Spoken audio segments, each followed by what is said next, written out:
should be on air right now, and I can already see myself, and I can already hear cancel culture catching up to me as I dare would use a word that has the syllable nig in it. But anyway, Oh my so god, that is such a dad joke. You're not even a father, but if you ever are one, you're the king of dad jokes. yes. Offensive dad jokes, but dad jokes nonetheless. So hello everybody. It is the Dark Conservatarian, and we have come back around full circle as way back in circa of May 2017, my first ever live stream that I had was an interview with the one, the only S Man Speaks. And now here we are again, just a one-on-one interview with him on my channel, asking him about his positions. But anyway, say hi, S Man. Hey guys, how's it going? I was expecting you to say hi, S Man, like you do always as a smart ass. Well, I um, decided not to be okay. You know what? Hi, S man, how's it going? No, anyway, just it's good to be back. It's good to chat with y'all again. it's whatever. But Yeah. anyway, I'm gonna close down Facebook. But yeah, this is an interview talking about S Man and his beliefs, how they have evolved, his channel, and all that other stuff. Of course, you all know S Man Speaks, closest associate of mine on these parts of the internet. Uh, Greatest ally, best friend over the internet at least, and all that stuff. Mhm. And what kind of prompted the idea of having this live stream is to clarify sort of on some of his beliefs. Like I got like a list of different beliefs that people seemingly most seem to question about him, of whether or not he's like going further left on them or whatever else bull crap have you. I mean, I've always pretty much. I mean, I would have somewhat of some doubts, but overall, I always thought that he was center right at least. But yeah, this is an interview to help clarify that, and hopefully it'll be very productive, and people will stop saying that S Man is a leftist nowadays. And Yeah. you all know who you are. But so, S Man, introduce yourself and your channel, if you will. All right. As you said, I'm S Man Speaks. I've been doing this type of thing of content production of any kind for over 4 years now, and it's kind of weird to know that's been almost half a decade. But mainly Mhm. my channel is centered around politics. Sometimes, occasionally, I do a YTP. It's been mostly at DarkCon's expense, but he requested the second one, so I delivered. But Yeah. uh, it's usually politics. It would originally include religion, but there's not a real mandate. And by mandate, I mean me wanting to talk about religion, but I don't oppose the idea. Politics, occasionally religion, other types of things we can argue about that may be contentious. That's what I do. Sometimes social commentary or um, that type of thing. I don't oppose the idea of doing history videos if I run out of video ideas, as I think I did at least one or two, and I don't oppose continuing doing that. Um, but yeah, generally that's what my channel is about. I like politics because I know that it affects our lives, whether we want it to or not. So it's always good to know what's going on, so that you can hope for the best, and of course, as it is American politics or of any country, expect the worst. And I Hmm. think that's all you really need to know. And a guy called the Debunker just followed me on Twitter. But anyway, I wonder if he works for Freedom Tunes at all. Anyway, you all who watch Freedom Tunes will get that joke. But yeah, so it's safe to say that how that you primarily got your following on YouTube is through response videos primarily. And I'm just kind of want to ask you about do you ever plan on doing response videos again, like a particularly as passionate as you did in the past? Like you've told me personally, but I don't know if there's anything different you want to say on an interview like this. Do you ever plan on going back to your bread and butter, that being response videos? Yeah, I miss doing response videos because whether it's of actual videos of other people's videos or articles, because it's a lot of fun. It's sometimes they'll say something so stupid you cannot help but laugh out loud, um, or other reactions you can get, and it's also um, It's also just a way to when I look back at my older opinions, and sometimes I'll agree with them and sometimes I won't.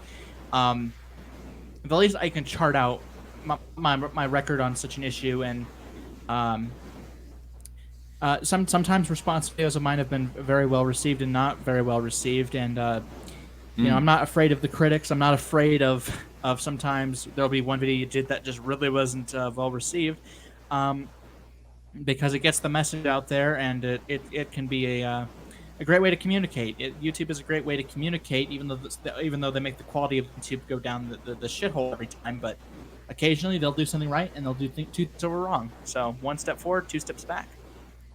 yep. But Um, yeah, I plan on getting back into it. It's just my list of videos I intend to respond to. A lot of them I don't care about that much anymore, so it's just trying to figure out what right. is what is my pet issue at the moment. Because sometimes something will be my pet issue. It's still something I care about, but there's something else that I put on the priority. All right. Yeah, and that's how that I originally subscribed to your channel. Is that of one that you more passionately did response videos. Now it seems that you're doing more like quick little opinion videos, like what would you do if you were a policymaker on this issue and that issue and yada yada. Yeah, Um, yeah, like I don't know. There's just some policies I've seen that like I don't know what it is. It just I get so frustrated by it because it seems so pointless or so like it's not the state's authority to regulate the internet or whatever. To just you know wholeheartedly oppose it, and it also just seemed like a fair balance between response videos and rating articles. It's also to just talk about yeah, public policy, whether it's foreign or domestic, um, that type of thing. But yeah, I'll try to balance it out a little better with bringing back the response videos and maybe some other old programs yours truly used to host on the channel. right. S Man Live. Um, so are there like any response videos that you kind of regret? Like if you could go back in time and tell yourself not to do the response videos, or you think the issue wasn't worth making a response video of, which ones would it be?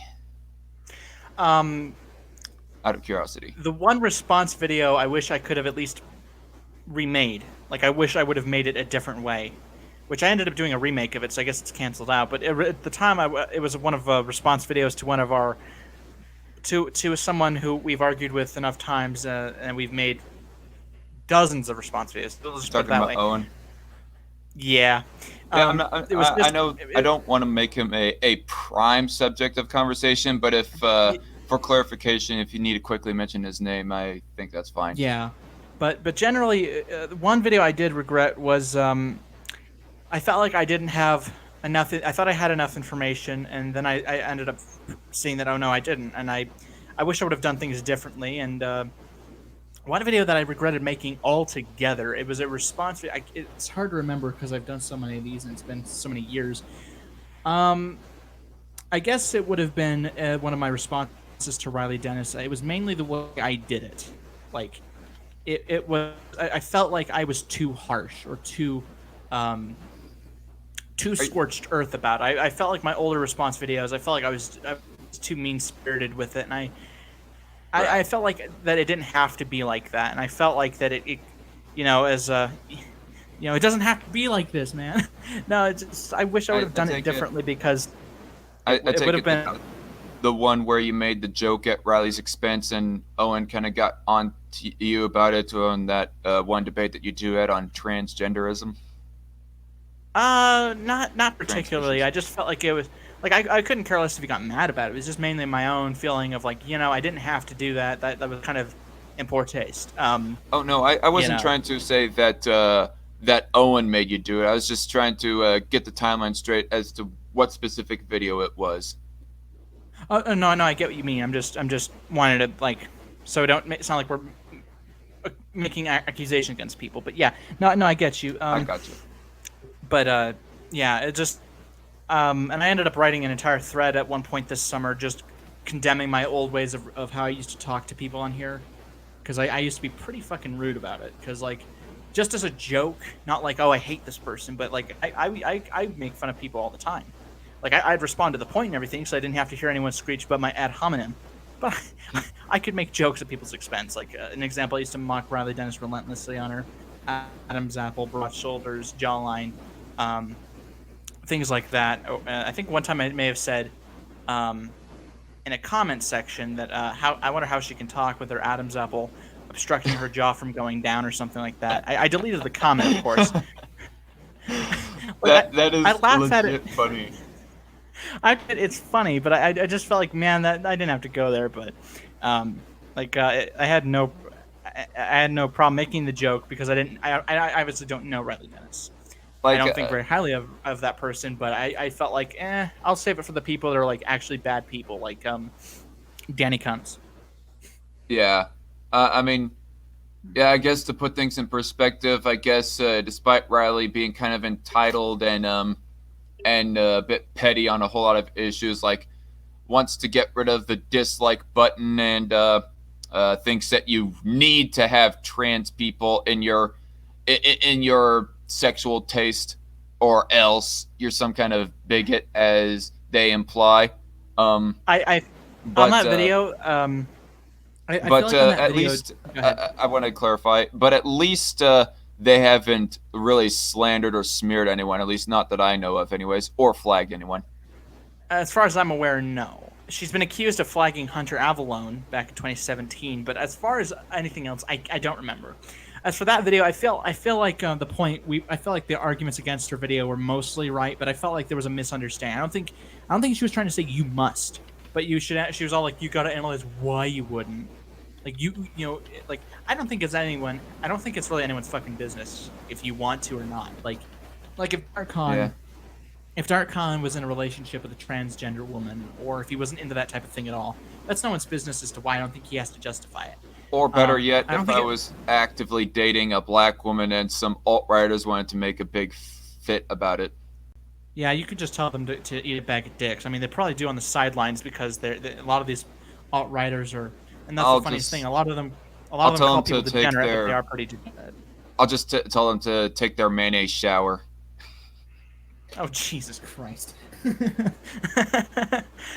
That's probably what they do anyway in secret. I mean, a lot of these socially conservative alt writers are fucking they call people degenerate and then they call them shit and then they say they should die, but they do the exact same thing, or they're even worse. And it's like, who are you to talk? Also, Cody, I did subscribe and I did consider No BS serious at one point, and I felt like a jackass, Yeah, there's a because time I kind of the time that he did those videos responding to 9/11 truthers, I had some grain of respect to him around that time. But yeah, I mean, I don't know. There's like somebody, I think it was Miffed Cuttlefish, was the one who commented underneath one of my videos saying, "Oh, Brooks, how have you fallen?" Like, there was a time of when that Brooks is a lot better than he is now. Well, okay, I guess I'll give the benefit of the doubt, but I don't know, and I don't care. All I know yeah, and care about is how he is right now. Really. yeah. I started losing respect for him after the whole vegan gains debacle, because whether you love or hate vegan gains, no bullshit could not actually make a coherent argument in response video to him or Ask Yourself. And it was the biggest straw man fest I'd ever seen. And Ask Yourself yelling at him like, dude, bro, you are a fucking moron. I did the same thing with fucking Quartz, because it was the most straw man I'd ever seen in a video. It was the most intellectually dishonest, uncharitable, unfavorable, and across the board.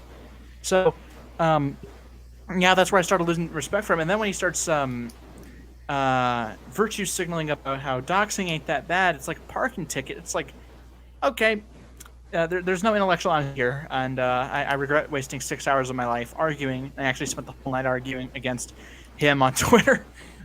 Oh, it was beautiful. I loved every minute of it because I had the energy at the time to argue incessantly for hours on end.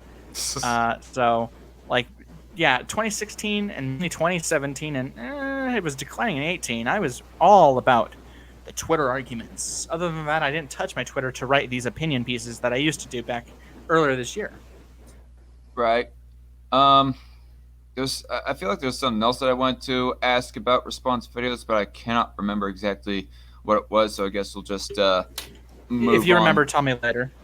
Yeah, sure. I gotta ask, like, do you feel nowadays? Do you at times feel kind of war weary when it comes to like the political debate of things?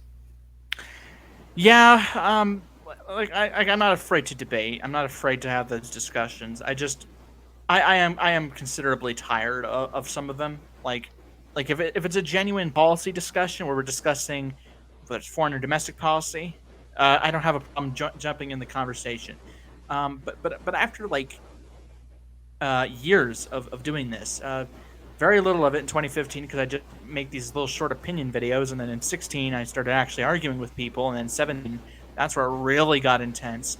After all of that, after at the time it would have been 2, technically maybe even 3 years. At one point, at some point, you do get tired and you do have to take a break, and it is something that you kind of say, man, I've done this for so long, even though it's not like 30 years or something, because at that point I wouldn't want to do it ever again. But after after years of doing it, you do need to. It's good for the mind and for the soul to just say, all right, I'm gonna focus on a different hobby for now, because I used to have hobbies that were way different from this, very different from this. That I was like, I should get back to those because they're equally fun, nowhere near as frustrating unless I accidentally make a mistake on something and then I can't correct it because it's with a pen, not a pencil. Sorry, what's fun but equally frustrating again? It's nowhere near as frustrating whether it's writing a short story because that isn't frustrating unless I don't have whiteout to correct a spelling error because I used a pen, not a pencil. Oh wait, But pencils are frustrating. you're referring to Twitter debating as being equally fun but frustrating. No, just writing, just a hobby that has nothing to do with the internet or arguing. It's other hobbies, whether it's drawing, reading, writing. The writing hobby, it's frustrating if I'm writing on paper because I can't correct it if it's a pen, not a pencil, and I don't have white out on my desk. Oh, Um, uh, I see. yeah, Okay. Um, so I guess we'll get kind of into the beliefs, the evolving beliefs of the mysterious S Man speaks, the yeah. Every confusing time, S Man speaks. everywhere I go in public, everywhere I go, like if I'm not there, it's clear skies. But once I'm there, man, like the fog, there's so much fog, like you can't see ahead of you. Like everyone's wondering if some horror movie's gonna break out. It's so frustrating. I've been trying. The doctors say that Mother Nature hates me, and I'm gonna have to get used to it. Clearly, um, but yeah, proceed. Yeah. I guess we'll start with the easiest one. That being gun rights. Like, obviously, you're right now pro gun rights. Passionately, I would say, and more passionately than Chatsburg and of course you've had your spars with secular Hawk and all those other people, and you were Yeah, like pro gun control back in 2015 and beforehand, weren't you? yeah, that was during my very hardcore phase of we got it very hardcore in foreign policy, very hardcore with law and order, the Richard Nixon law and order type thing. We got to increase penalties for certain things, and it wasn't even all like weapons of war bullshit like what Mm-hmm. was his name, Adam Swalwell, or whatever his name was talking about weapons of war, and it Adam was just like Swallow. these yeah, I mean that's what he does with Pelosi every day. But I mean the point is, it used to be a matter of tough on crime, these certain weapons are um, no one should have. Like my attitude at the time in 2015 was no one should have these weapons, not the government, not civilians.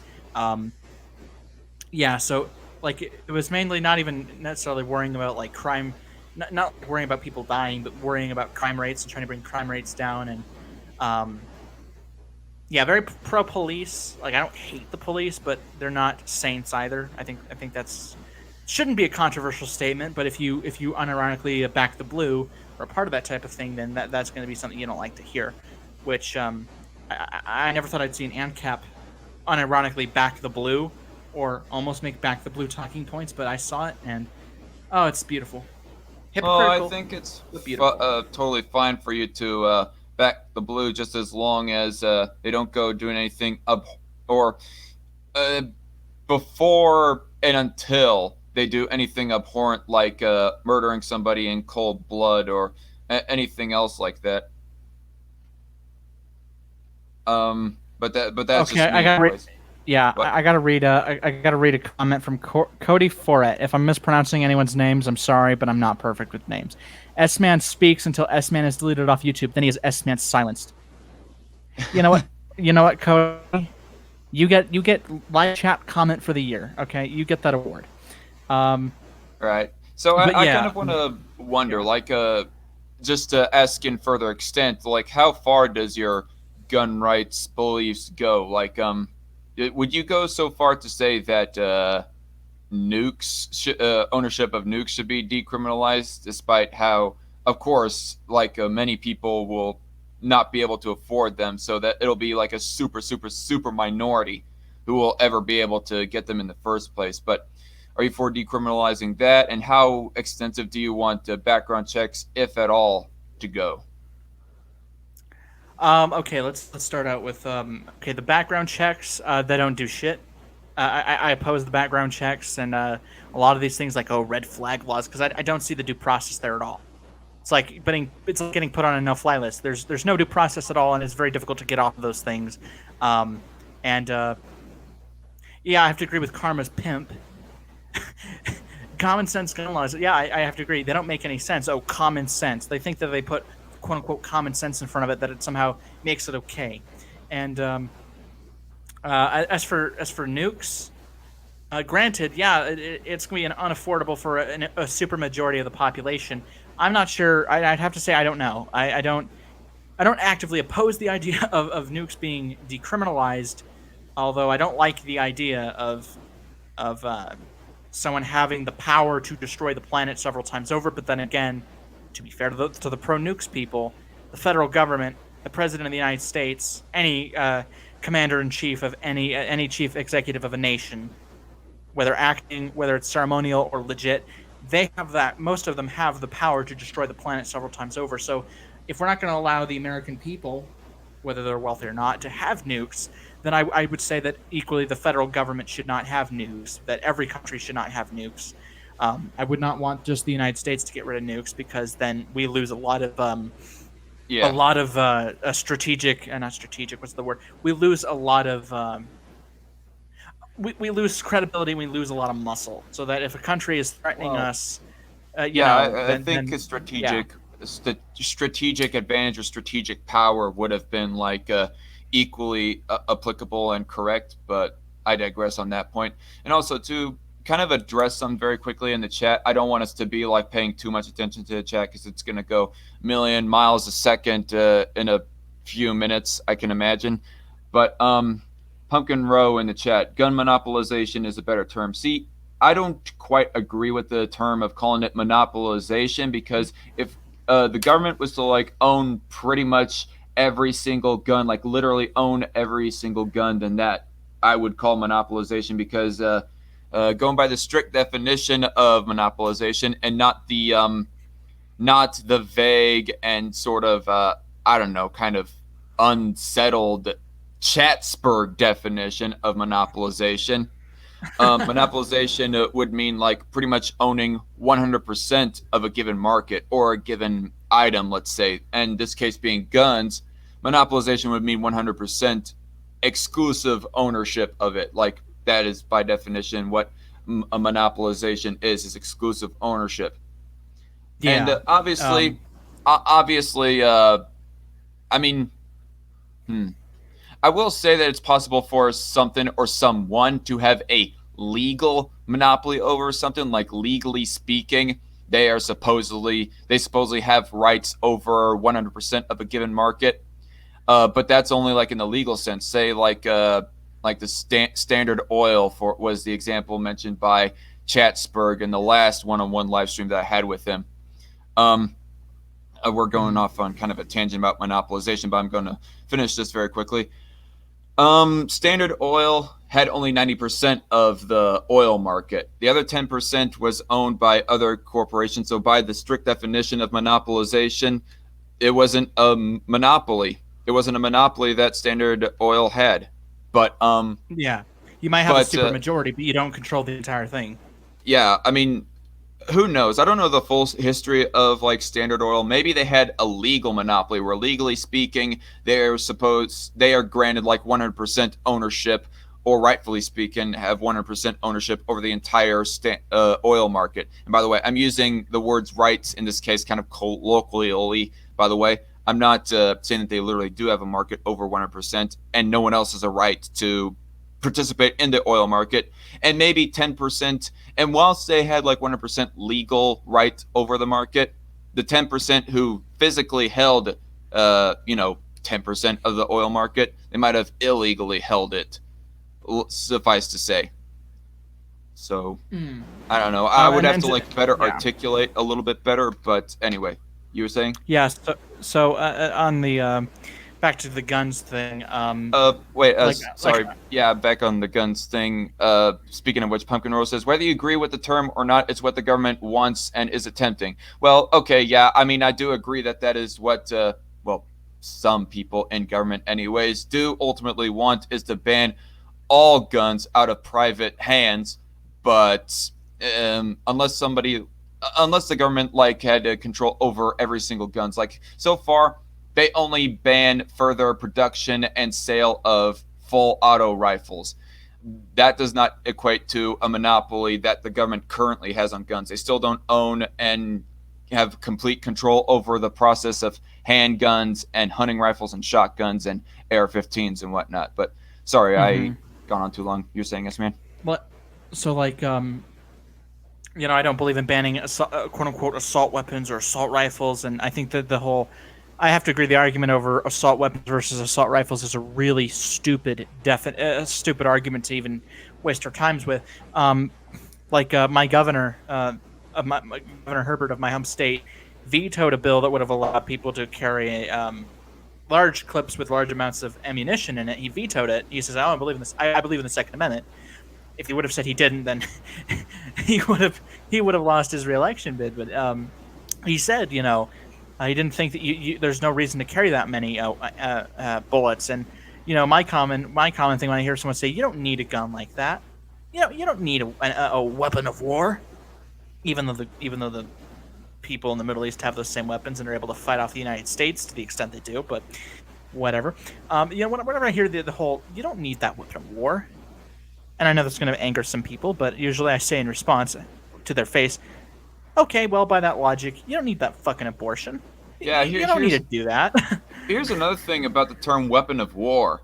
Pistols are used in war by soldiers. Officers. Bayonets, Well, yeah. I mean, does that various mean that they? weapons that Does that? are, I mean, yeah. if their logic is you don't need a weapon of war, are they implying that they want to ban pistols now because soldiers use pistols in war?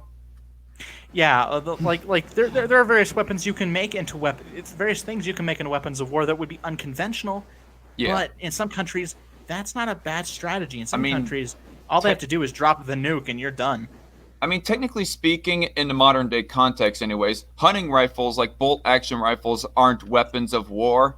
Like, if we were to like go by their logic, that would literally be the only type of guns that anyone would have.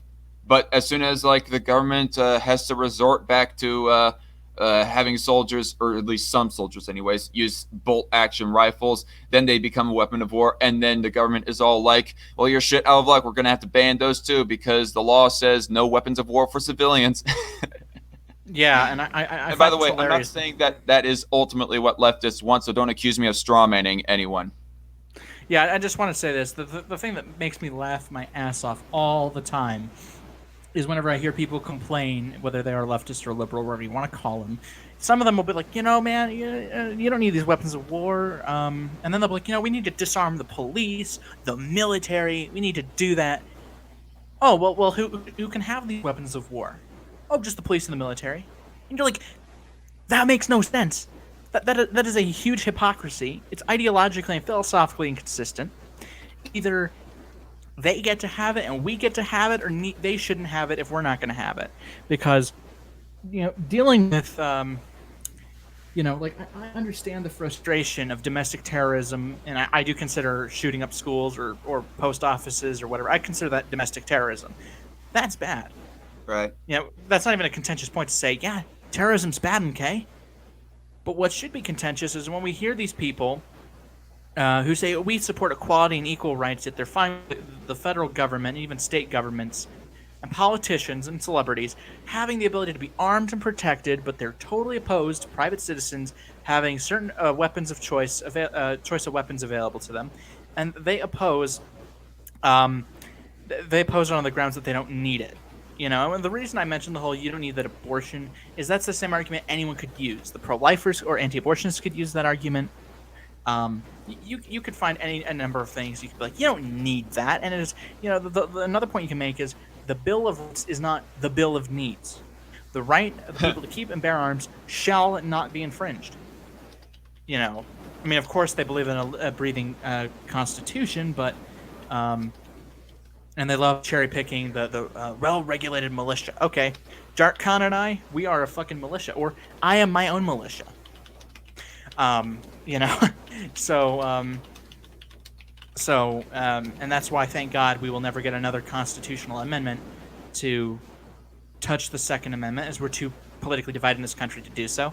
And I support any Supreme Court justice who would strike down all of these gun laws as unconstitutional. There's 22,000 gun laws in this country, whether it's local, state, or federal, all of them. Mhm. And I mean all of them.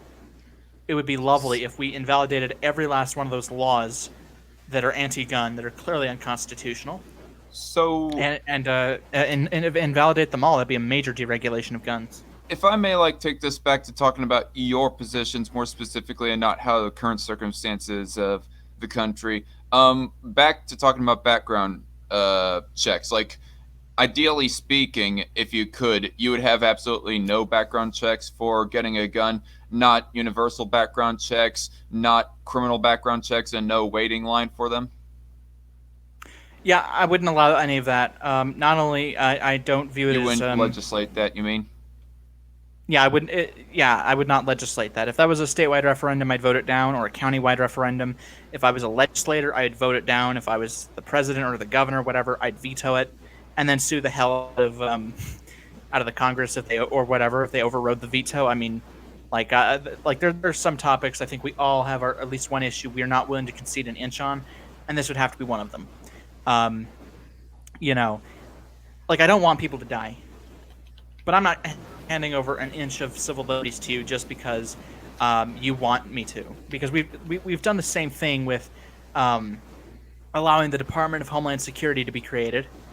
We have done the same with allowing giving the President of the United States at the time, George W. Bush, the ability to invade a country off of a false claim that there were weapons of mass destruction, and he's giving him the power to wiretap and spy without any due process, without going through the proper channels of warrants. Um, we Excuse me. cannot we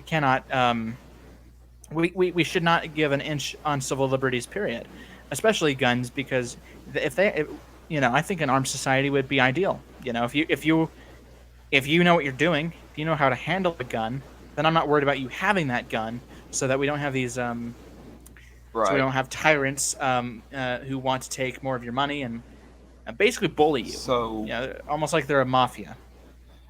okay, so moving on away from gun rights, we spent quite a good amount of time on that. We also were talking about the term monopolization. And speaking of monopolization, I guess that's how we'll kind of segue into talking about economics. Like, how would you like define your position, your current position on economics? Like, there was a time of when that I said that you were like second to ANCAP as far as how far right on economics you were, but some things that you have kind of advocated for in the past, like, do I remember correct that you were kind of sympathetic towards the idea of a carbon tax at one point, for example? Yes. Yeah. So my position is very pro deregulation. I mean, people say that people have unironically said the economy isn't regulated enough, but literally every administration adds thousands upon tens of thousands of pages of regulations. If you all really want to know more about that, look up the term midnight regulations. You'd be surprised. But or even in the first year of administrations. But yeah, my thing about a carbon tax, my support of it in the past was, look, if you're going to pollute, like if you're like I saw it as a great way to deter people from polluting. So it's not getting more revenue for the federal government at the time. It was more of a matter of, well, you know what, if it's an incentive to get you to stop polluting so much, then fine, maybe we could have it. Like I'm not a diehard advocate of it, and I don't even. My previous sympathy was based on the idea of, well, we can get the leftists to shut up about the environment, despite them consistently saying we have Yeah. 12 years to deal with it. So then 12 years later, we're still here and we're still fine. We're not a climate change denier, but they make climate change deniers emboldened. But it was basically a matter of, well, we can deal with the environmental issue and we don't have to actually regulate these industries. We can, it's almost like a threat. Like, you know what? If you're going to pollute, you're going to have to pay for that. If you don't pollute, you're fine. Mm-hmm. As for other economic questions, like I was fine with deregulating the banks. I mean, like it was actually Are the you federal fine government with it fault right for now? fine with the carbon tax right now. No, I no. have to say that. What do you Well, find? What do you mean? okay, that and deregulating the banks, as you had just mentioned. Um, the carbon tax. I'm not certain if it's going to live up to the promise that proponents say it will. So I'd have to say I'm leaning towards not really. If they can prove that it's, yeah, if they can prove that you know, what do they intend to do with the money is a big question. What are you going to do with the money that you get from that carbon taxes? There's going to be industries that are almost certainly not going to comply and not going to stop polluting, so they'd have to pay more in a tax. Um, so it's basically a matter of my opposition is what do they intend to do with the money? Because you're spending on more entitlements and more domestic programs like that, I'm going to have to say no. If you spend that money towards, um, if you were to quote unquote invest You're almost getting in, too far away from the microphone. yeah, I just had to turn off a light. If you're investing in, is what they say. Oh, we ought to invest in what am I saying? Communities that would be affected by some of these environmental regulations. Then I'd say that sounds like an open-ended commitment, but yeah, yeah. I just say that It, I don't know. I have to say that if they can prove, if they can prove that, if we did implement it, we're not going to harm these industries. We're not going to cost people their jobs. This is what we intend to do. Then, okay, then fine. My main reason, if I was to support a carbon tax, is the money we get out of it. Any money we get out of it, I would put towards closing a budget deficit. But as for deregulating the banks, I mean, when they were during the during the George W. Bush administration, we saw the mandate of you have to give out loans to, even if these people cannot pay it back. And imagine our shock. These people were not capable of paying it back. And I would argue that was mainly the Yeah. main cause of the recession, Yeah, not Loudmouth kind of made deregulation of the that banks. argument when me and him were collaboratively responding to Tom Hartman. Yeah, like to me, that is the worst decision you could do is give a loan to someone who can't pay it back. Like like if you gave out a loan to someone and you tell them, like, man, don't even worry about paying it back. Okay, fine.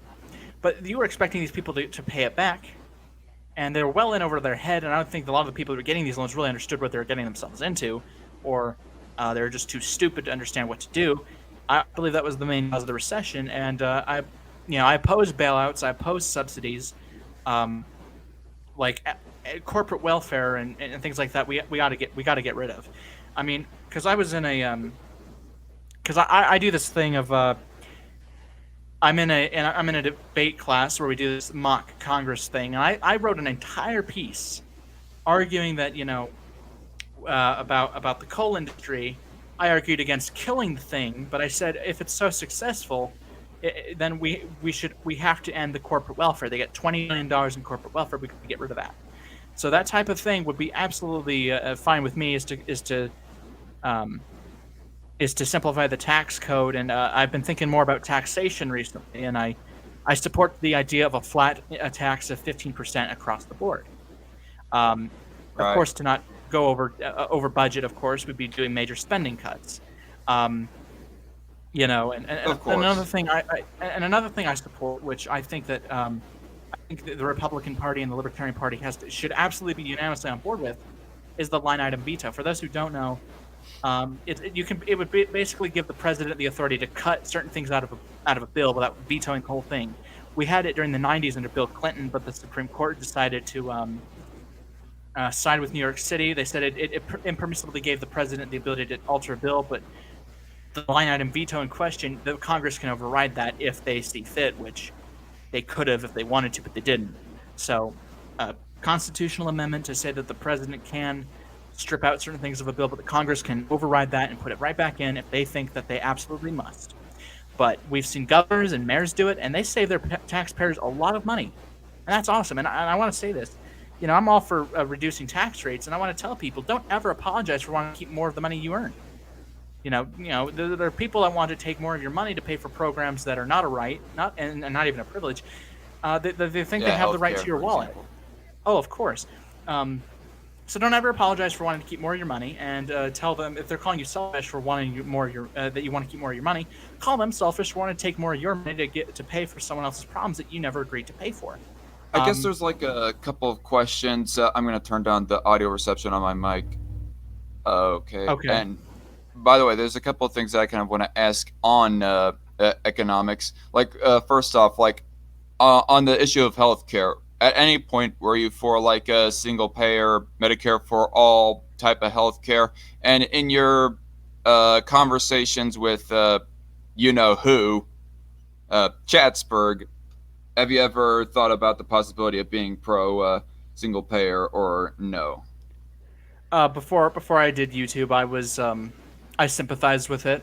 I thought that oh yeah, it's a right. Healthcare's a right. I used to, because during my early days, I consider myself a Democrat, kind of in the mold of Barack Obama, and thank God I'm not anymore. But that was just generally my attitude of politics, is that the purpose of government is to care about people. Even though I heard a good speech that summarizes my attitude, is that it's actually not designed to solve the problem. By the way, Pumpkin, I don't oppose the idea of getting rid of the income tax, but good luck getting three-fifths of the state legislature, three-fourths of the state legislatures, and two-thirds of both houses of Congress to agree to that. So if we got rid of the income tax, I wouldn't oppose that, as we actually have not had it the whole time this country's been a thing. We used to use tariffs, which I don't like tariffs, but we used to use tariffs to fund things like wars or other things, and Whenever there actually was a prevalent and major war, not nowadays of where that we have constant war and we have tariffs that seemingly never go away, that don't have a sunset clause or anything like that.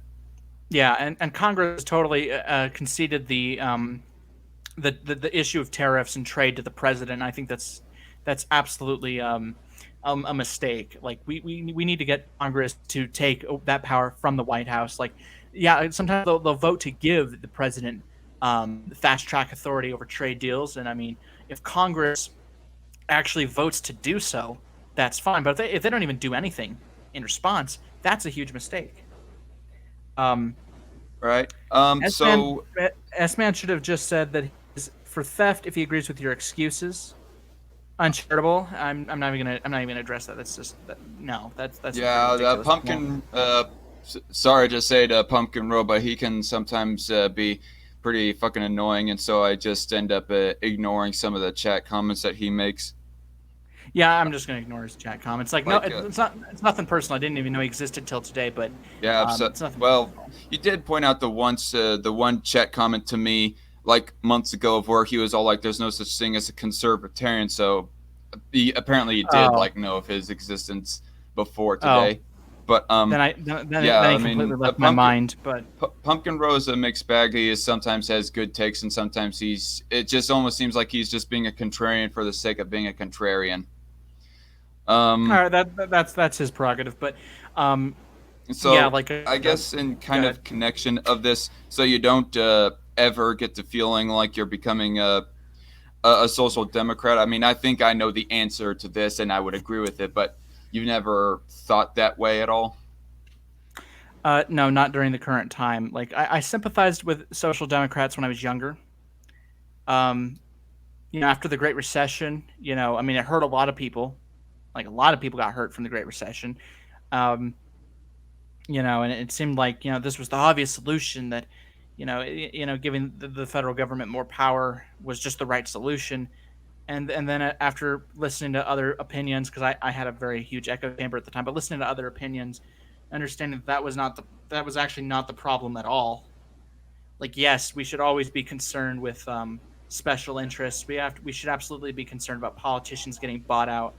Um, you know, um, that was the thing. But it was mainly after and the reason I started to shift was after it was during 2016. I was listening to um, more points of view, and a lot of them made more sense. And I started questioning a lot of these positions I had about federal government power and things like that. And um, I consider the Democrats um, to have lost their fucking mind in some areas. And then um, after finally shifting away and just seeing myself as just an independent, seeing a lot of political views that made a lot of sense and that could be backed up with research and everything, and that's where I said, all right, this is because the prerogative should always be to seek out the truth, even if you don't like it. And if it is the truth, it's the right thing to do, then you ought to go for it. As long as, unlike some people, if it's the right thing to do, and as long as it's the truth. It may be it's morally right, even if it's not factually right. Fuck that. If it's Right. morally right but factually right, if as long as they're in tandem with each other, that's cool. Hmm. Um, all right, and so I guess since we're still kind of on the issue of economics, and you mentioned environmentalism a little bit earlier, you were like mentioning a term called environmental libertarianism on the one live stream where you were talking about David Um, Koch's death. well, Like it's called free market environmentalism. free market environmentalism. Okay. Mm-hmm. So I kind of asked a question during that stream. I do not know if you like answered it in full or whatnot. And I said environmental free market environmentalism, environmental libertarianism. Is free market environmentalism the official term of it? Yes, I'm looking at it right now. Yeah, All it right. is Well, the. we'll just go with that term right now. But That's all right.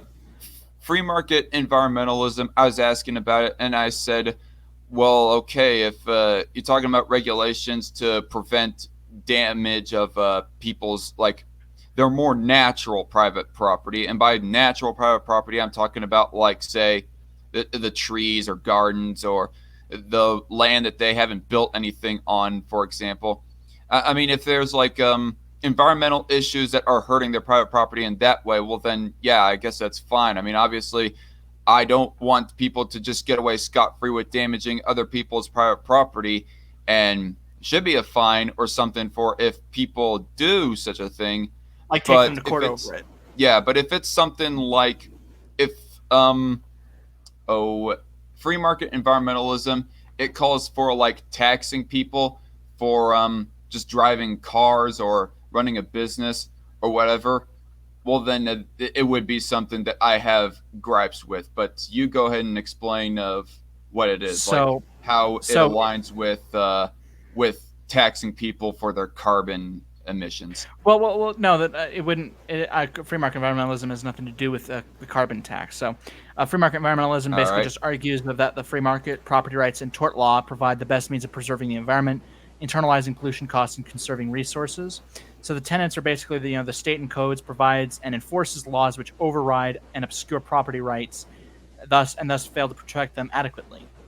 Given the technological and legal context in which people operate, transaction costs are too high to allow parties to negotiate to a solution uh, better for the environment, and generally laws governing class or That, individual tort I'm claims. sorry, I kind of giggle right there because the audio break that you had there sounded like a wet fart. Jesus Christ. Anyway, laws. Sorry. Darkon is a filthy line. Laws governing class or individual tort claims provide polluters with immunity from tort claims or interfere with those claims in such a way to make it difficult to legally sustain them. So I have not seen anything regarding a carbon tax. I don't know if that would automatically mean it would not be free market environmentalism, but um, generally, like my attitude towards the environment is, yeah, we got to protect it, but time, we have to understand that some of these programs that were created are not legal. Like the EPA is illegal. Nowhere in the Constitution do they have the authority. Does the federal government have the authority to uh, regulate the environment? I mean, you could say that to every department except for Justice, Defense, the Treasury, Defense, State, and Justice. Those four positions are the only ones that are mentioned in anywhere in the Constitution. Um, so I would say that I would leave it mainly to like local, local governments and or countywide, citywide, or statewide uh, governments to have their own environmental policies. As I don't see it's going to be a one size fits all. Like you know, whatever environmental policies they want in California, you know, may not work. It's probably not going to. But if that's what they're into, that's what they're into. And the same may not be said for West Virginia, a huge coal state. They probably will do things very differently from how we might do things in like Utah or in your home state of Kansas. Um, Yeah. Are you still there?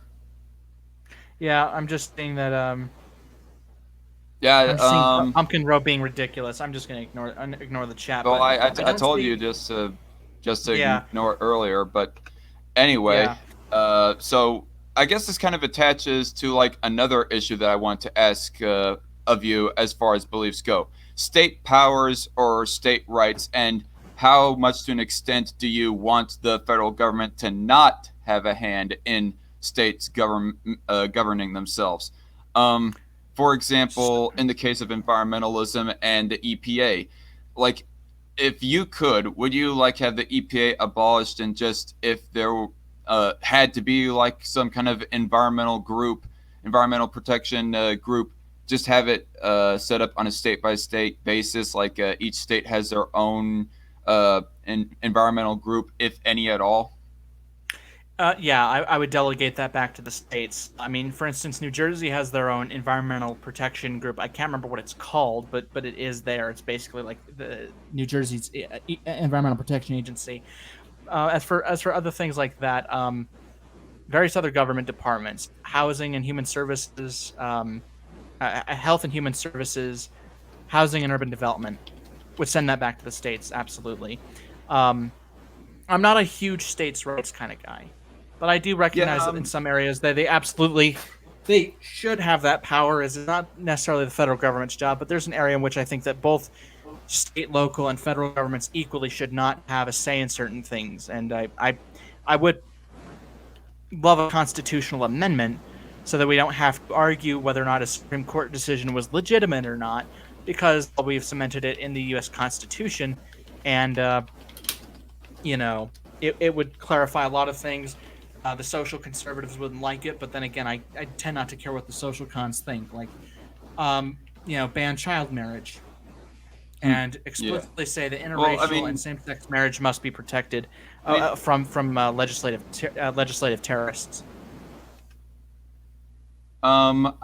I don't think that anybody who advocates for like states' powers, as Austin Peterson puts it more specifically, I mean, the term is more typically states' rights, but I kind of agree with him that states' powers is more an appropriate term because states don't technically have rights.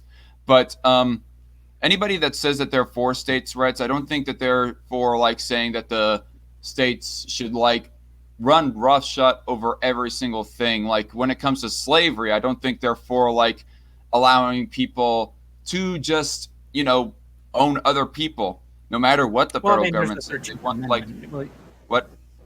it's not just the federal government saying it's the 13th Amendment, but I Well, yeah, mean, yeah, even yeah. Okay, yeah. To be more specific, it's the Constitution saying it, and I guess to some extent, one could almost say that technically, none of the states should be banning gun ownership at all because that runs in contradiction with the Second Amendment. Like my state's rights or state's powers, more rather, position is more like if it runs in contradiction with the guaranteed rights that people have under the Bill of Rights, well, then states cannot legislate on that, like freedom of religion, freedom of speech, gun rights, having their due process, um, right to privacy, that kind of things. Yeah, And by and extension, freedom of of course, the federal association. government, and yeah, and by that extension, also, well, I don't know if there's like technically anything that says The Supreme that Court did is. rule that it explicitly, the First Amendment did explicitly say, which I'd have to go back and look at that, but apparently the Supreme Court did rule that the freedom of association is implied in the First Amendment. Well, at the same time, though, I cannot remember which amendment it was specifically. It says that businesses cannot discriminate against people of color or whatever, or maybe they did not use the term businesses specifically, or no, no, it wasn't an amendment, and it was like one of the Civil Rights Acts of 1964. I think was the appropriate year, where it said that businesses cannot discriminate against people of color, and so forth. Mm. Um, what was I gonna say though? Um, Uh, damn it. But when it comes to like states' rights, why is it that you say that you are against states' rights? Like, what are the issues that make you say that you come to that conclusion that that is your position? I said I'm not a major fan of states' rights. I'm a major fan of things like property rights. I want to clarify something as long as you don't hurt someone with your private property rights, I'm cool with it. But as for the states' rights, generally when I hear people mention states' rights, in some cases it's just an excuse for them to say, well, and it's mainly from social conservatives that they're things that are none of their business. They want to legislate and um, and it's not that different from a federal or state-wide politician saying that something's bad because my traditional bullshit that they want to criminalize it, or not, maybe not criminalize it, but make it illegal and not valid under the law. um, and that every argument against something like gay marriage or interracial marriage, they're not worth entertaining, and that we have said before that private institutions have the right to decide who they will entertain or who they'll associate with. But if it's going to be a public institution that's funded with taxpayer dollars, not government money but taxpayer money, that we ought to it shouldn't be off limits for some people, but totally something we got to protect for some. Um, like uh, the same people who screeched my states' rights when it came to the Supreme Court deciding that state governments, even the federal government, could not ban gay marriage. They support a president who's been found to be saying, "Oh yeah, I support states' rights," but he's fine with overriding states' rights when he sees fit. And I'm referring to the Trump administration. But my attitude is generally, I don't hate states' rights as long as it does not interfere with someone's ability to live peacefully.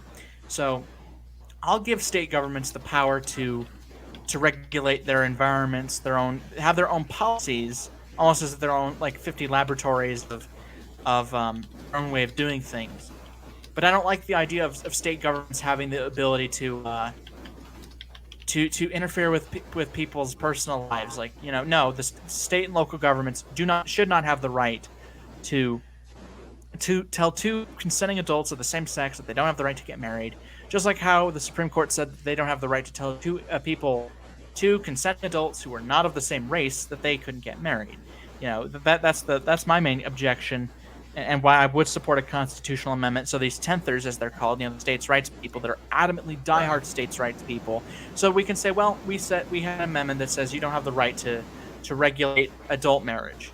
Like I would want to put in something in there that says that child marriage is unequivocally banned, and if people don't like it, well, what the hell's wrong with you? But um, uh, uh, So yeah, I wasn't paying a complete attention, but you were saying earlier that you think that SCOTUS was like completely legitimate in 2015 with how they handled that, or do you think that I is, never, I or like like I said, I wasn't paying complete attention. I mean, if I'm I accidentally strawmanning you with them, by all means, clarify.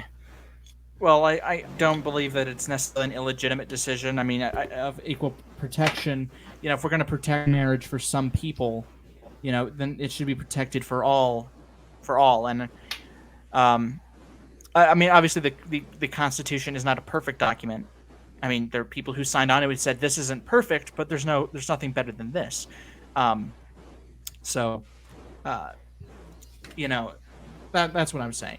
I don't believe that the Loving v. Virginia or Obergefell v. Hodges. I don't think they're invalid.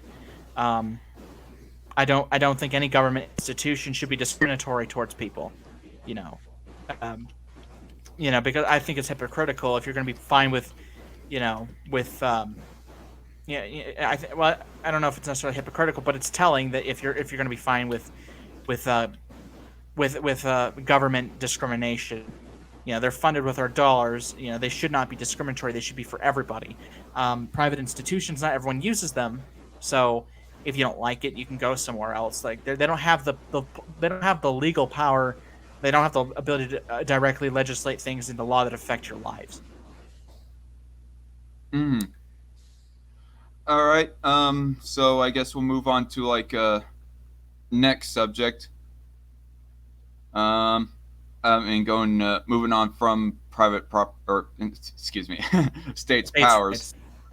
Um, so electoral college. Well, actually, both electoral college. Well, no. Actually, we'll start with electoral college. Like, Okay. as everybody, if anyone else who doesn't know the history of S Man Speaks, he was like in his earlier YouTube days was against it, and then in at one point in late 2017, early 2018, he was kind of for it, but then in later 2018, he became against it again, and I don't know if one could say that he's more passionately against it now than he was back in 2016, 2017, or not. But yeah, so S-Man, explain how your electoral college beliefs kind of evolved. So when I first learned about the electoral college, I didn't think of it, and like I didn't object to it in any way. I did find it. I did find it ridiculous of the and I said that if we're going to keep it at the like one of my earlier days, I thought, well, if we're going to keep it, there's some things we should change about it because, um, the pro electoral college people I think could Yeah, agree that. I Uh, think there Go is ahead. one thing. I mean, I'm going to like stop you right there for me to like explain one position that I am for changing is the idea of faithless electors. I don't think that faithless electors should be a thing. In fact, Let, it doesn't make sense to me. I mean, there should be like a solid pointage system as far as I know. But go on. So yeah, faithful selectors for those who don't know, which I don't know how they wouldn't, but if they don't, and that's fine. Basically, if you say so, if there was a Speaks Conservatarian ticket and we won a state like I don't know North Carolina, we win all of their 15 electoral votes. In some states, they don't have to. They can pledge that they'll vote for you, but they don't have to do it. In some states, you can face jail time or a fine if you don't. But in some places, they can vote for whoever they want. So in places, I don't know, like North Carolina, I don't know if they still have faithless electors, but hypothetically, one of them could not vote for, doesn't have to vote for the Speaks Conservatarian ticket, even if we won that state.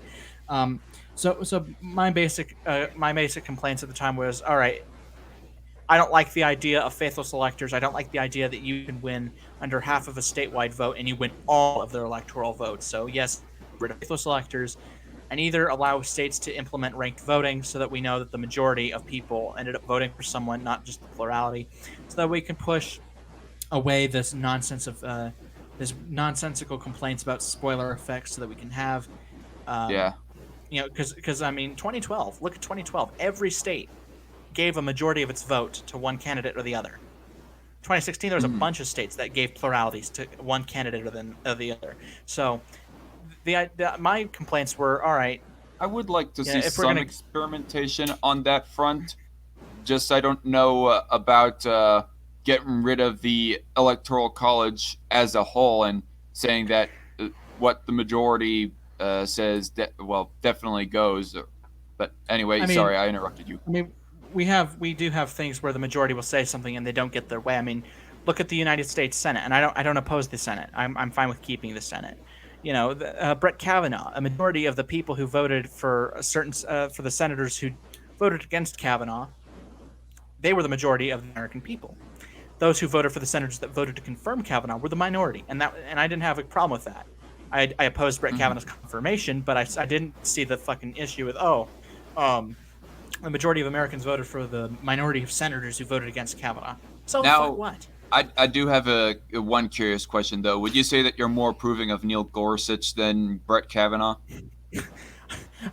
I think that he's by far less objectionable than Brett Kavanaugh in terms of some beliefs, but Okay, that's kind um, of my position Yeah, too. I'd rather see But go on. more. Yeah, if Trump's going to nominate anyone to the Supreme Court, I'd rather have it be more Neil Gorsuch's than Brett Kavanaugh's. But as for the Electoral College, and even the current position, if we're going to keep it, the current way of it being conducted it should not stay.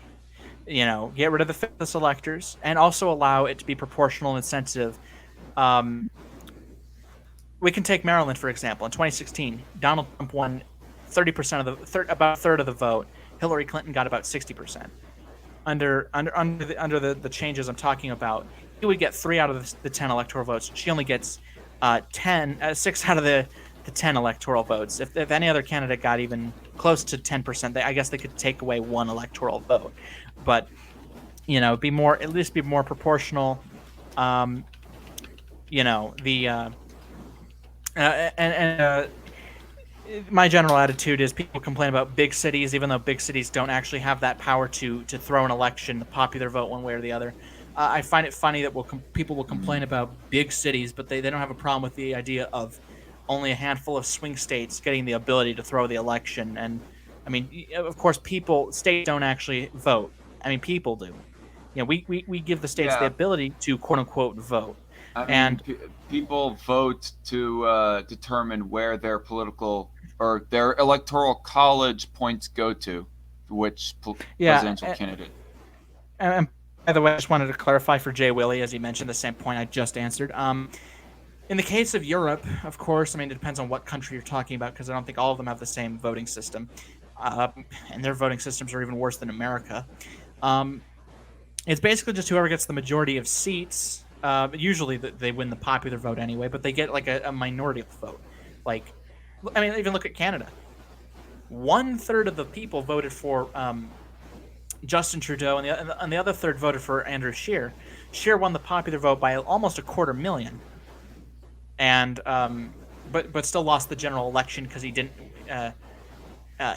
win enough seats to form a minority government, and in order to get stuff done, he'd have to make coalitions or whatever. But um, I think that if we did implement a ranked voting system, we wouldn't have to hear these people complain about, oh, spoiler alert, not spoiler alert, I'm sorry, spoiler effect. We wouldn't have to worry about, we wouldn't have to listen to people say, oh, minority rule and whatnot. I mean, there's some areas in which we do not allow majority rule. Like, for instance, in some states, I think it was Colorado, I'd have to double check. But in some places, in order for them to raise taxes, you have to get a supermajority to say it. And oftentimes that's hard to do. In some places, in order to retain a judge, like, when judges run in these retention elections, they got to get 57% of the vote. I think that's in New Mexico. And if you don't meet that 57%, Jesus Christ, 57% threshold, you're not going to be retained. In order for some things to pass, you got to get a really large majority. Sometimes 3/5, 2/3. But the point is, in a lot of places, we don't allow just simple majority rule where 51%, quote unquote, hurts the other 49%. I mean, there are legal protections, and granted, we've allowed a lot of these legal protections to be eroded because a lot of people don't pay attention. So, I mean, so granted, there are some things that are imperfect with it. There is a legal way you could abolish the Electoral College, by the way, that does not require a constitutional amendment, but it uses a constitutional amendment that's already in place to give them that power. I was you addressing someone else in the chat, or was you addressing a general argument? Because I've never The used general that. point. Okay, yeah, I've never used that. Just general making a general argument. point. But for those who don't know, it's called the I call it the NPVIC. That's what it's called. It's called the National Popular Vote Interstate Compact. So, in order for it to come into effect, this coalition of states, they got to control about 270 electoral votes. Currently, they have about a third of the total electoral college and almost half of the 270 they need. So basically, they say that, all right, whoever wins the national popular vote will give our electoral votes, and And people say this violates state sovereignty. First off, if you don't want your state doing that, I'm pretty confident calling your legislator still exists. And if they sign on anyway, you can vote them the hell out. Um, I mean, the governor of Nevada, he's a Democrat with a near veto-proof legislature. Um, he vetoed their efforts to join. They have a veto-proof hold in the I think in the Senate, almost veto-proof majority in the Assembly in the lower house. But um, until that goes into effect, then they'll give their electoral votes to who wins the statewide popular vote. So, and I think that'd be funny if Trump is reelected. Let's say enough states join the coalition to get to 270, and now it has legal effect. As the Constitution doesn't state anywhere how you allocate your electoral votes. You have the ability to decide yourself. So we can ban faithless electors. We can say, all right, we'll make sure that the popular vote majority winner in our state gets the electoral votes. So that we could. This gives us the legal power as states to reform the electoral college if we're going to keep it. So basically, All right. you could say, I do the kind of person's want still us to wrap technically this up elected. very Yeah. quickly, but go on. The person who technically the electoral college is still used, but they're going to base it more off of who gets the that popular vote win. So if Trump was reelected in 2020 and he won the popular vote, that would be funny as hell to see California and its 55 electoral votes go to Trump. So if you don't like the idea of NPVIC, if it passes anyway, just if you're in California, don't feel too bad. Because even though they voted against him, he still would get their 55 electoral votes, and I think you could take some pleasure in that. But yeah, that's pretty much what I got to say. Is if we're going to keep it, make some reforms. If we're not going to keep it, let's turn the page from this. Let's stop giving swing states the arbitrary power of getting to decide the fate of the country for the next 4 to 8 years. All right, I may ask you, like going towards the end of the stream, about tyranny of the majority. By the way, but I'll save that for later, as I want to get on some other topics that are not related to electoral college. Okay. Immigration. This is like the biggest one as to why that you're supposedly called a leftist, particularly by a certain aircraft manufacturing fat fuck. He's called me pro open borders just by me saying I'm not. Immigration. I believe yes, the United States should have an immigration policy. It's because you don't believe in the border wall. I mean, on immigration itself, it seems, in my opinion, that at best you're just a flat out centrist. But even then, the immigration subject is not the end all be all of your political positions. Like, there's still all your economic positions and your position on guns and so forth. Although I think that's one of the things about determining what is left and right is the issue of nationalism, or at least that was what originally determined left and right. Now we got all these other metrics, like what's your positions on economics and guns, abortion, etc. Social issues. But originally it was mostly just nationalism, and immigration is ultimately a nationalist versus to not sound like a paleocon, not meaning to sound like one anyways, nationalist versus globalist, or internationalist rather, type of issue. Like, are you for like preserving your country's sovereignty? Well, then you're probably more of the nationalist persuasion. Are you for just opening the borders for anyone to come in? Well, then you're more of an internationalist, to say the least.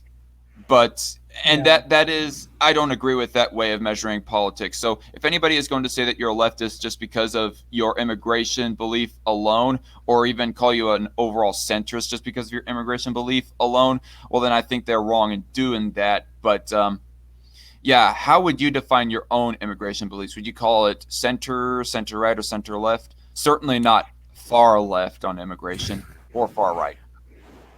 I'd say it's center right. I mean, I oppose DACA. I think that was executive overreach by President Obama. I think that President Trump is wrong on the wall, and I think that the funny thing is, even though, like I've said before, and I'll say it again, I'm not opposing the wall in 100%. Like, if there's some concessions made, okay, I'll support it, even though I don't like the idea. If we're gonna have a wall, it better not add up a penny to the national debt. It better not damage the environment. It better not violate private property rights. And there has to be actual comprehensive immigration reform. We cannot have people just sitting there waiting 30 years to become a citizen. that is objectionable. Um, you know, um, as for the wall, like my point is, people are able to climb over it. It's not very difficult. If you're physically fit enough to do it, you can climb over that wall. People have been able to cut through it with a cordless power saw. This wall isn't as sound and impenetrable as the president of the United States is saying. And if it's easy to climb over and easy to get through, I mean, it's going to be difficult, of course, but not impossible. People are still able to cut through it and climb over it. Then the whole point of the wall is defeated. Um, Or I mean, if I well, ha- I guess one of the more solid ways of handling it is if you were to like make a thick brick wall, like I don't know, 1 foot thick brick wall all the way through, or even 2 feet thick brick wall, and have guards patrolling the wall. Because that's kind of one thing that I've understood. I mean, I'm not for the wall myself, not solidly, anyways. I'm more of on the fence, no pun intended, about it. But here's what I never understood is that people against the wall will say just people find ways around it, like they'll go over it or whatever else have you. I mean, my understanding of the wall is that they were still going to have security, like being like roaming the walls and whatnot, just making sure that nobody does anything fishy with the wall. I mean, it's not going to be as heavy. Like, you're going to probably, instead of having like 5 guards for every quarter mile, you might have just maybe 2 guards for every 1 mile to sort of make it cheaper in that way, or at least that's the idea that I would put it. I mean, I do not know if that's a specific idea that Trump has for it or any of the people who are for the wall. Maybe that is what they're thinking, is that, yeah, we're just gonna build the wall and then take all security off of the, or almost all security off of the border. I mean, if that literally is their position, well, then I'll agree with you, S-Man, and all the other anti-wall people that that is a bit ridiculous, but that's well, not my I think understanding of it. Most of the Trump supporters, like, I think they would, of course, have at least some brain cells on that. Like, I mean, some of them are pretty stupid people, but plenty of them are not. Like, what I would say, what I've seen them say is, yeah, we'll protect the border, build the wall, but they're not going to get rid of any. I don't think they would even concede an inch on removing any of the border patrol. I don't think they would. I mean, that'd be pretty Uh, suicidal to their plans. But I think that most of them are like, we'll keep the current level of troops, even though they will probably want to send more, like to the, sending the National Guard down to the border, which I thank God there are governors who have the common sense to withdraw that. But um, uh, yeah, I don't know. It seems like they want to build that wall. But if I was to build it, if I had to design it, um, yeah. I put spikes on top of it if I had to design it. So if you touch it, you get cut. So these people would have a hard time climbing over it without getting seriously maimed in the process. But I wouldn't tell the American people the blueprint plans. I wouldn't explain how it's built in the sense of like the intimate details, Yeah, because that is then pretty then the stupid. people, yeah, then they're gonna find a way to go under it to undermine. And yeah, you can go through the Gulf Coast of Mexico. You can go through the East and West Coast um, to undermine it, or if you really are really that desperate to get into America, you easily could go to Canada, sneak into Canada. And I don't remember if you all remember back in 2014-15, there was a New York State prison crisis where 2 inmates who were very dangerous escaped. They showed that up in the Canadian border, there's very little protection. Sometimes just a fence, like a little wooden fence with Have the Donald some Trump of wires. Canada say we need to build a wall along the U.S. and Canadian border, In my second the term, South Canadian border. I will be building a wall alongside the Canadian southern Canadian border, and we'll be putting tariffs on their fucking what was it called, on their bacon and their syrup and their trees, and we will be protecting our borders from Canada as long as Justin Trudeau is president. That little two-faced snot brat will not be allowed to come into America unless he gets rid of that fucking haircut that makes him look like a jackass. But yeah, the thing I found funny is people can find multiple ways to illegally enter the United States, and Trump doesn't seem to understand that at all. Hell, you could overstay your visa, and that's a visa problem. I mean, and that shows that's why we need Right. to like speed up the process of naturalization. It should not take 30 years to finally become a citizen. I But think some of it, uh, I would have to do more research on it, but just on the surface of hearing about it and whatnot. I think some of the stories might be just laziness as well, as far as naturalization. Like, some immigrants are just kind of shooting themselves in the foot by not getting their damn shit in order to get naturalized in under 5 years instead of waiting 30 years and then you get deported. Yeah, yeah, because I think that I understand a lot of Trump supporters say deport every last illegal immigrant. I mean, there's 11 million of those people. There's no way we have the resources I do also want to or the clarify power that to do anybody so. I do also want to clarify that anybody who's like in the middle of naturalization, that they aren't an illegal immigrant. They're just like I don't know, a legal resident, or they're in the Something country like that. legally, obviously, but they're not outright citizens. They're still under the possibility of deportation, but they don't have like a mandate to be deported, like an actual jump the border type of person, Yeah. sneak in through the Um, border. yeah, and I want to also clarify something when I was arguing with I think it was Don the Pleb on the whole thing. I don't honestly give a shit if illegal immigrants are using welfare or not. I want the welfare state gone. That's something I wanted to point out on the economics thing is yeah, I'm fine with um gradually getting rid of the welfare state. I don't think it's practical or realistic to get rid of the whole thing overnight. I mean, that's going to have a lot of pain in there, but eventually phase it out and not build on it, as a lot of the Democrats who will ultimately not win the nomination or the general election are calling for. But um, getting rid of the welfare state entirely, so we don't have to hear this. Do they use welfare? Do they even pay taxes? So we don't have to waste our time with that. It doesn't have to. The whole debate doesn't have to be framed this way. We can solve that problem Yeah, immediately by just taking away the entire welfare state. So makes the whole debate pointless, unless you want to argue yeah. history, which that's your thing, or it That maybe kind of not. does like tie into economics as well. I mean, you're for like Yeah, reforming welfare and phasing it out.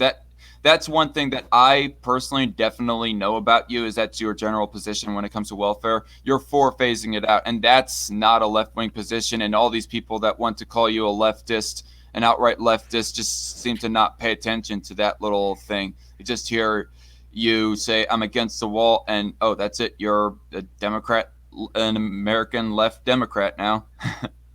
But so to kind of surmise your position on the wall, you're just despite the nuances and caveats of how that you would negotiate being against the wall, generally speaking, you are against the wall, though. yeah. I see it as All it's right. not. I see it as So not tackling the bigger issue at hand. I also see it as yeah, I also see it as you need to like go. a waste of our time. You need to like do all of these other things in order to like make immigration less of an exasperating issue, like repeal the minimum wage, for example, Oh is yeah. what I said. I is I some mean, that I had yeah, conversed with Don on the last stream that I had with him. yeah. So Repeal the minimum wage in the welfare state. Yeah, exactly. Even if it doesn't make a difference, I'm for that anyway. But and also for all the people who will be listening, possibly, S Man is for uh reforming immigration to make it slightly easier, as am I. The to legally specifics of do it, it, what to legally do it, because I know a the lot of them are going to right just legally, some of them will jump in and and with his say straw that man. we're Yes. yeah, and say that we're Well, for just absolutely no personnel at the border. Like, no, that black and white. No, that's you're making it to my position on that front too black and white. But anyway, as far as like amnesty goes, how much of the illegal immigrant population would you give amnesty to, since this is immigration related too?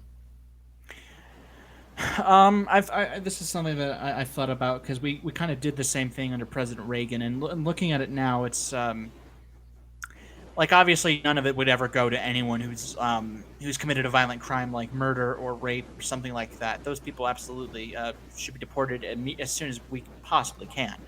And I've said before, and I'll say it again, that if you, for instance, let's say Dark Khan illegally entered the United States and he was from Canada or something, if he somehow, some way managed to live in this country for 20 years and he hasn't hurt a single person, he does literally everything that law enforcement says you got to do.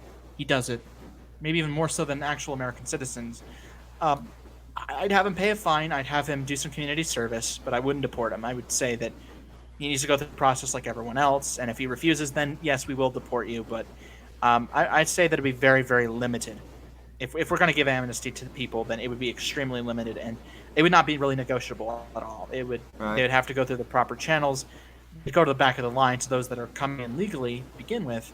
They're at the top of the priority, but um, uh, it would be something we'd have to definitely take a crack at, And that is because something that we can't keep this going in terms of the status quo in immigration. But and yeah, that is something that pro open border far leftists on the issue differentiate from immigration centrists. Is that immigration centrists? Well, I know that you said that you're center right, but still, I'm going to run along with that term for right now. Immigration centrists, they're at least for making sure that violent criminals do not enter into the country, whereas the end conclusion of what far leftists would be advocating for, the logical conclusion is that they would be letting in all those violent criminals and whatnot. Now, whether or not yeah, that's actually a principled position or not, that's that aside. But people like Owen. I mean, he may not ultimately not want those violent criminals, but that would be the logically of what would happen if you were to just like take off all personnel and everything and just leave it completely open border for anyone to freely pass through. You know. yeah, um, yeah, and um, yeah, that's what I would do. And I don't oppose the idea of them doing things in public service to, like, going into the military or something like that to eventually become citizens. Um, but yeah, like I'd say that Hmm. immigration is it's something that it's I don't know if you want to call me a filthy statist, as the ANCAPs bitch about, or whatever, or heartless, because yes, DACA should be ended. That program, if you want DACA, you should have legislated it. It should have been legislated into law through Congress, not through executive overreach. Uh, Yeah. you know, but I generally couldn't care less. Oh, they came in as kids. So the fuck You, what? yeah, for this entire year, you've been more outspoken against DACA than ever. So, all the immigration the right wingers on the issue of immigration, keep that in mind when you're observing S-Man's positions. Yeah, like, um, I made it clear. Like, if the Supreme Court, I think it's in January, if I'm not mistaken, or somewhere around 2020, I think they'll be making somewhat of some decision if around DACA. If they strike it down as unconstitutional, I will not, I will not shed a tear. Like, I have some empathy, not empathy, sympathy to these people. But I'm sorry, but I don't care. This is not. Even if I was in their situation, I understand that. Look, it's not a right to come into the country. It's not a human right. A lot of these people who cite things that are human rights, they'll mention the United Nations. The United Nations is a fucking joke. Um, But anyhow, if we're going to if we're going to do these things regarding immigration, we have to streamline the process. We have to secure any weak parts of the border and send a clear message. Yeah, I kind of agreed with the idea of zero tolerance in terms of, like, if you are immediately caught, you should be deported. There should be this thing where you wait years on end before you get a hearing. You know, we gotta fill the backlog. We gotta clear up the backlog and um, send these people back to where they came from. And if they are refugees, go through the fucking process like anyone else does, the asylum process. Um, you know, I mean, there are ways to do this. It's a broken system, but until there's actual reform done, which there was a really good chance we had in 2018 before Trump lost his fucking mind, there was a bill that had the border wall funding that he wanted, and a bunch of other stuff that had bipartisan support. It would have passed the House and Senate within 5 seconds. Okay, not 5 seconds, but it would have passed very easily. They were going to show him the bill before the hardliners and immigration, and I'll send you a documentary that explains this a little more concisely. A If you documentary want to or see it, news? there was Do this you have? documentary about his policies on immigration and how he was flip flopping, and how the hardliners and the nationalists were wanting to go one way, and the more quote unquote globalists or People that were less restrictive on immigration wanted him to go, and it was a constant guessing game. What's he going to do? And he would flip flop, and he finally said, "All right, fine, we're not going to do this bipartisan deal that I requested only 2 hours ago." Before he totally flipped it. Before he completely flipped his position again. Is that what you meant to say? Yes. Yeah, Let me because find you the. kind of slightly broke up for a second there. But yeah, so I guess we kind of beat the bush on immigration well enough, and we're about an hour and a half into this interview right here. And Yeah, I'll as you send you all the know, link to the documentary I to like to to keep find it. this these interviews like in under 2 hours. Um, Uh, okay, immigration, economics, electoral college, gun rights, abortion, states' powers. All right, so I have two more that I kind of want to ask you about. Um, I guess we'll go for flag protesting first. Like, you say that you're some. I don't know.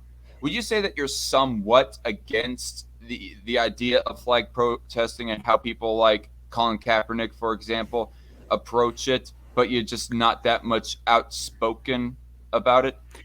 well, I'm fine. I'm fine with protesting. Like I'm fine with the flag protests in the sense of it's their free speech. I don't oppose them doing that in the Right. principle of free speech. My only contention was the way, because if you have to explain your protest, like what it's about, the whole point is lost. Is a shitty protest.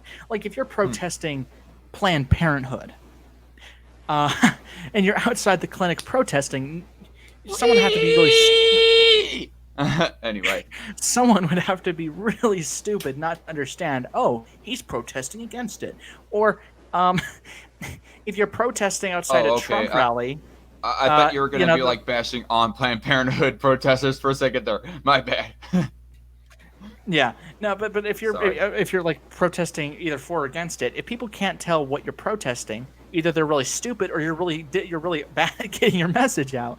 Um, Colin Kaepernick, he took a knee and he had to explain what he was doing. It's like, I mean, I mean, I knew it was gonna be something where he's just gonna virtue signal, but either way, yeah, police brutality is a problem.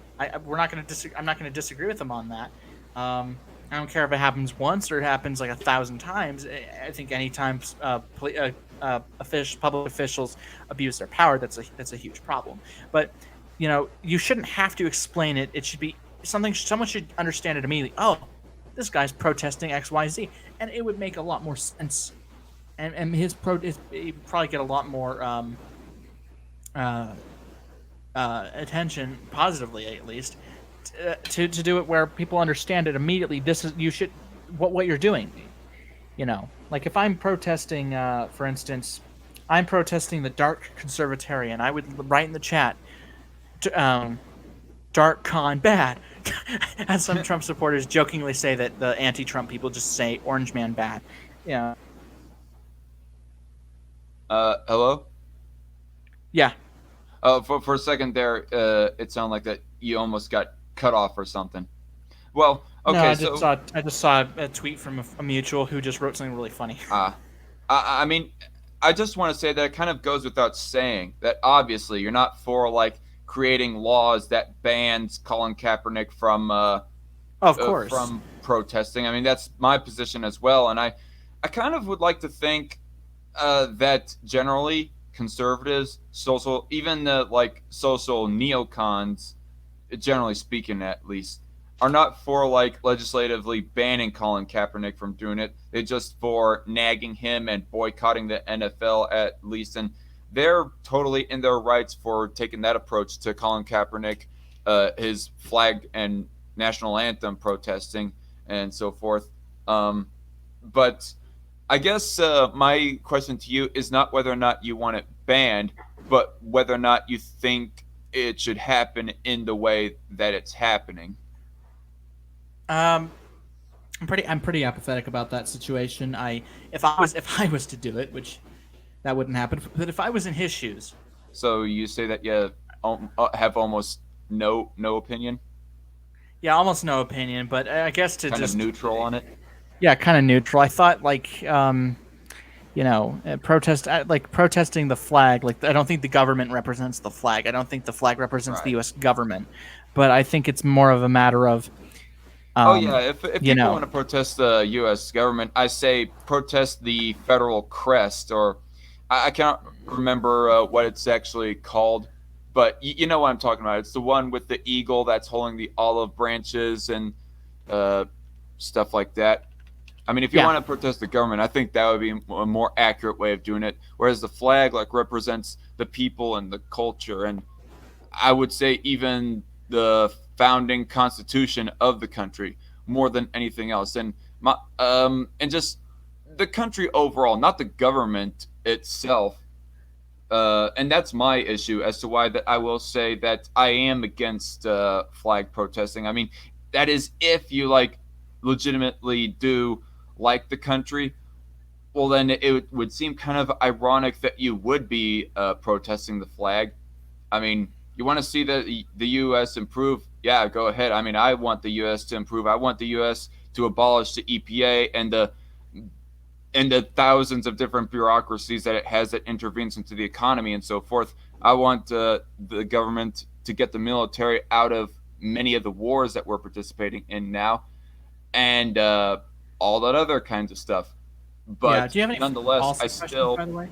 Sorry, what? Do you have any foreign policy questions? I'm just curious.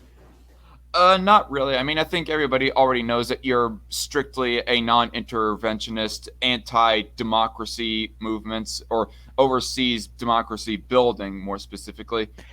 That goes Yeah, without like, saying when it comes oh, to of the course. S man. Oh, of course. And just for those who don't know, yeah, I'm fine with pulling out of Syria. Fuck the Kurds. As I said that, unironically, Blue got really mad. The cute thing is, I didn't care if he was mad, but yeah, yeah, fuck nation building. If these nations can't survive on their own, then Yeah. well, sorry, you don't live on, as Dennis Prager said in a YTP. Well, I mean, I guess if one was to go off on a limb, saying that interventionism is right wing and non-interventionism is left wing. Inherently speaking, if we were to like use the linear political spectrum, and by the way, I will emphasize that I do completely believe that political spectrums are subjective, how you determine what is left and right, and so on and so forth. But just speaking strictly linear, S Man would be kind of left when it comes to foreign policy. I mean, obviously, S Man doesn't want ISIS to run roughshod and just get away with literal murder and terrorist attacks on the U.S., but something Oh, of like course. fucking the Syrian war, the Syrian civil war, and Iraq and the WMD situation that Bush got into, invading Afghanistan, the Libya democracy movement and Arab Spring stuff that Obama had like participated in, had engaged in. Yeah, that kind of stuff S Man is against, and that's why he would be like somewhat left on it. That he would be overall left on foreign Yeah, policy. if we are going to go in that direction, I generally view intervention as more on the authoritarian libertarian scale. Like, I don't oppose interventionism in all cases, obviously. Like, if a country did attack the United States, we could prove that they did it without any question. That'd be the last thing that country ever did. Like, when Japan bombed Pearl Harbor, I had no problem with the United States fucking them up big time, and we had more plans to do it again and again and again until they surrendered, and they did. And I will defend to my dying breath the United States bombing Japan. And I hear people, our mutuals, say, "Oh, I know someone whose grandparents were hurt by this." I don't care. You know, that country shouldn't have hurt the United States. Shouldn't have killed our people in that way or at all. And well, if they didn't like I their mean, city getting lit up, then well, they if shouldn't have done it. if their grandparents, more specifically, were soldiers fighting for Japan during World War II, well, then that makes it even more like, no, sorry, I'm gonna have to respectfully say I still agree with this decision that we took against you guys during the war. I mean, it's kind of like the old saying goes. Have you ever watched the movie Troy with Brad Pitt and Orlando Bloom in it? No, I haven't, but I've heard of it, but I haven't had the chance to watch it. Yeah, yeah, you ought to watch it. It's a pretty good movie. But in it, there's one particular line of where that the king of Troy he approaches Achilles, who's played by Brad Pitt, by the way. He says, "You're still my enemy today, but even enemies can have respect."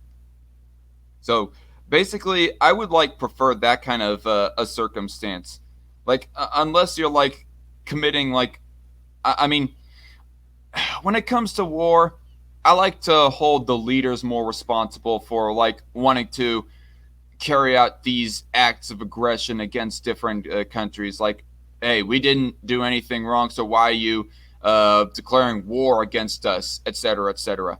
The soldiers themselves, they would be, yes, our enemy, equally speaking, but they aren't as immoral as their leaders, I'll say. So therefore, there is still a certain line of respect. They're just joining the military because they feel proud for their country, and or they want to feed their families because they have like no other avenue to go, or protect their family in general. Like they originally joined the military because, nation defense, and yet they just later on down the road got dragged into this war that they may or may not agree with, or they have a neutral opinion on.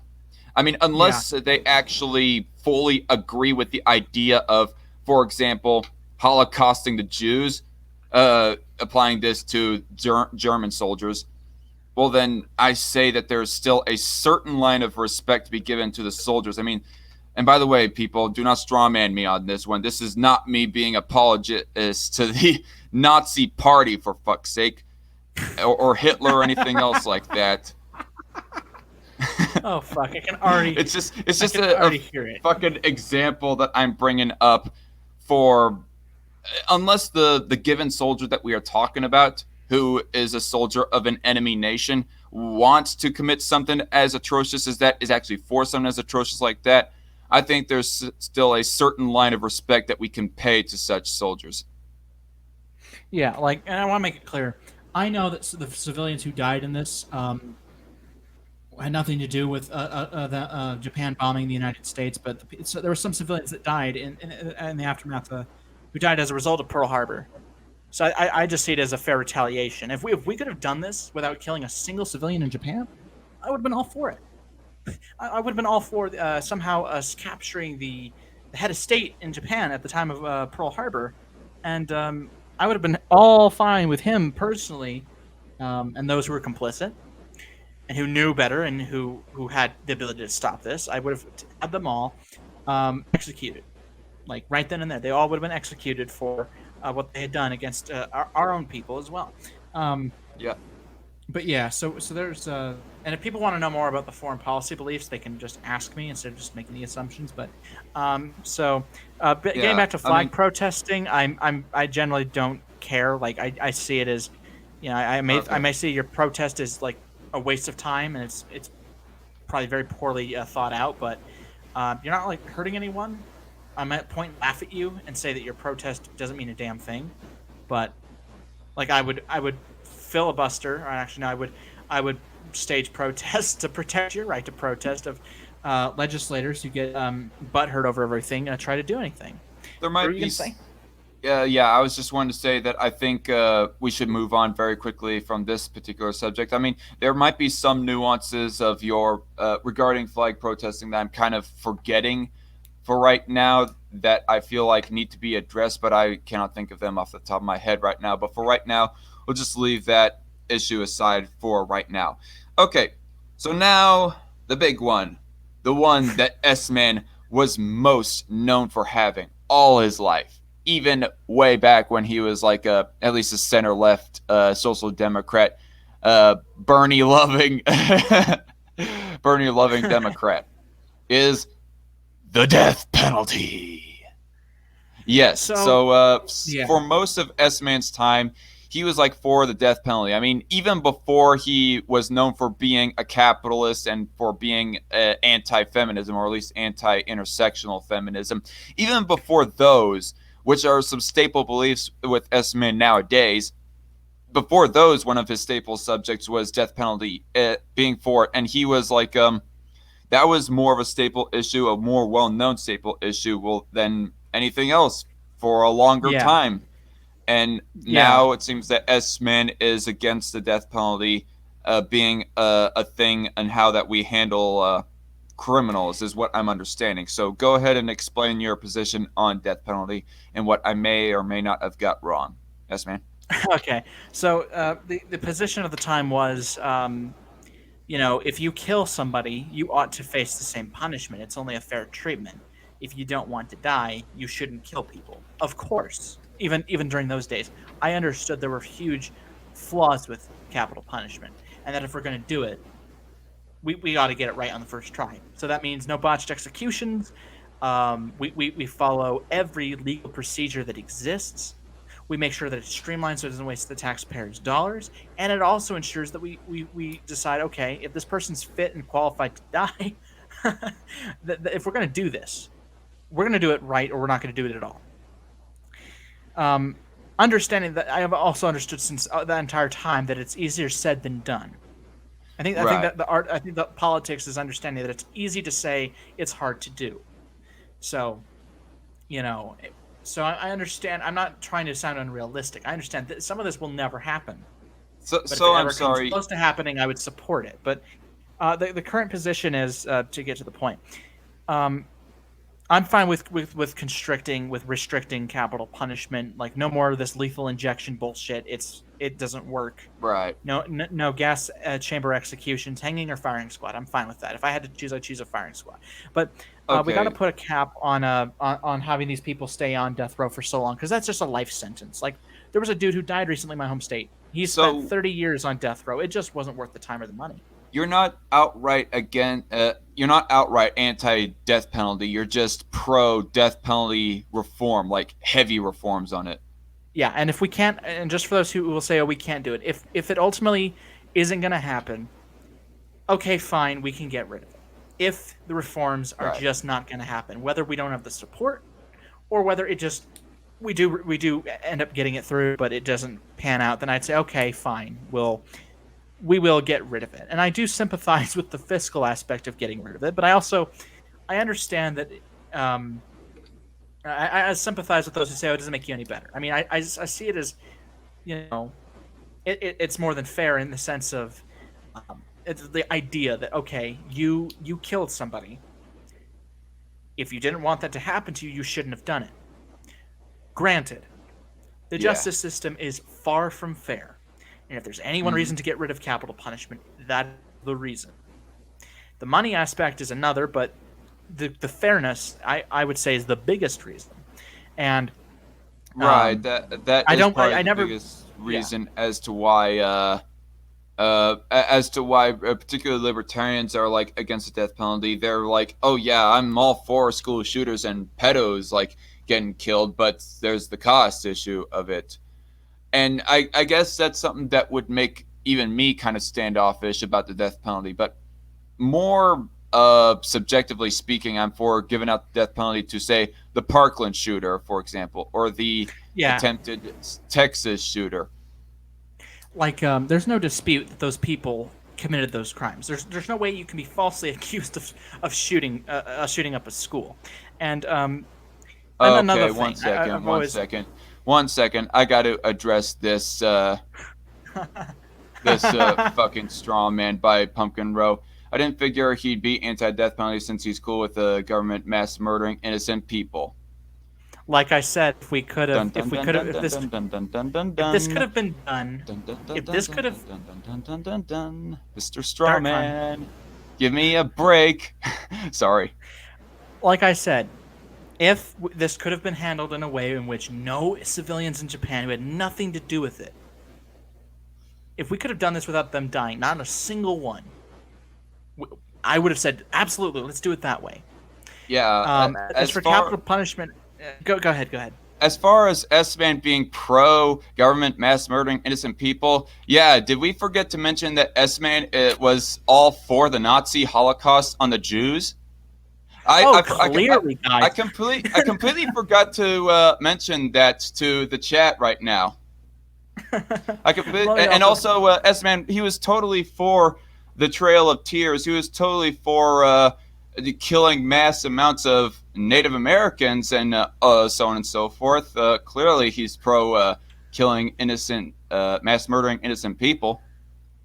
yeah, like, and like I said, if we're, yeah, the thing with all these wars is, um, I guess with bombing Japan, it was a sign of, like, if you, like, if if you don't want your own people to die, but then again, they most likely didn't give a shit about their own people. It's to also show the devastation that can happen if you do that. Um, and as for government murdering people, I don't like what Bashir al-Assad is doing in Syria. I don't like what other leaders, even if they don't actually kill people, I don't like what they're doing in places like Brazil. I don't like what they're doing in places, or it's what they say they support doing or what should be done. I don't support what's going on in Brazil or Venezuela, Syria.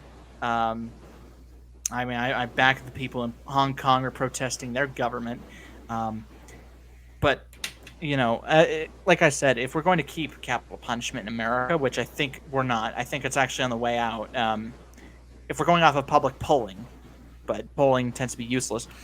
If you want another illegal example, uh, go to New Hampshire. Their state was the only state in New England, or even in New England that had capital punishment, and the governor vetoed a bill that had passed with veto-proof support that said that, okay, in all future cases, capital punishment will not be permitted. He vetoed it.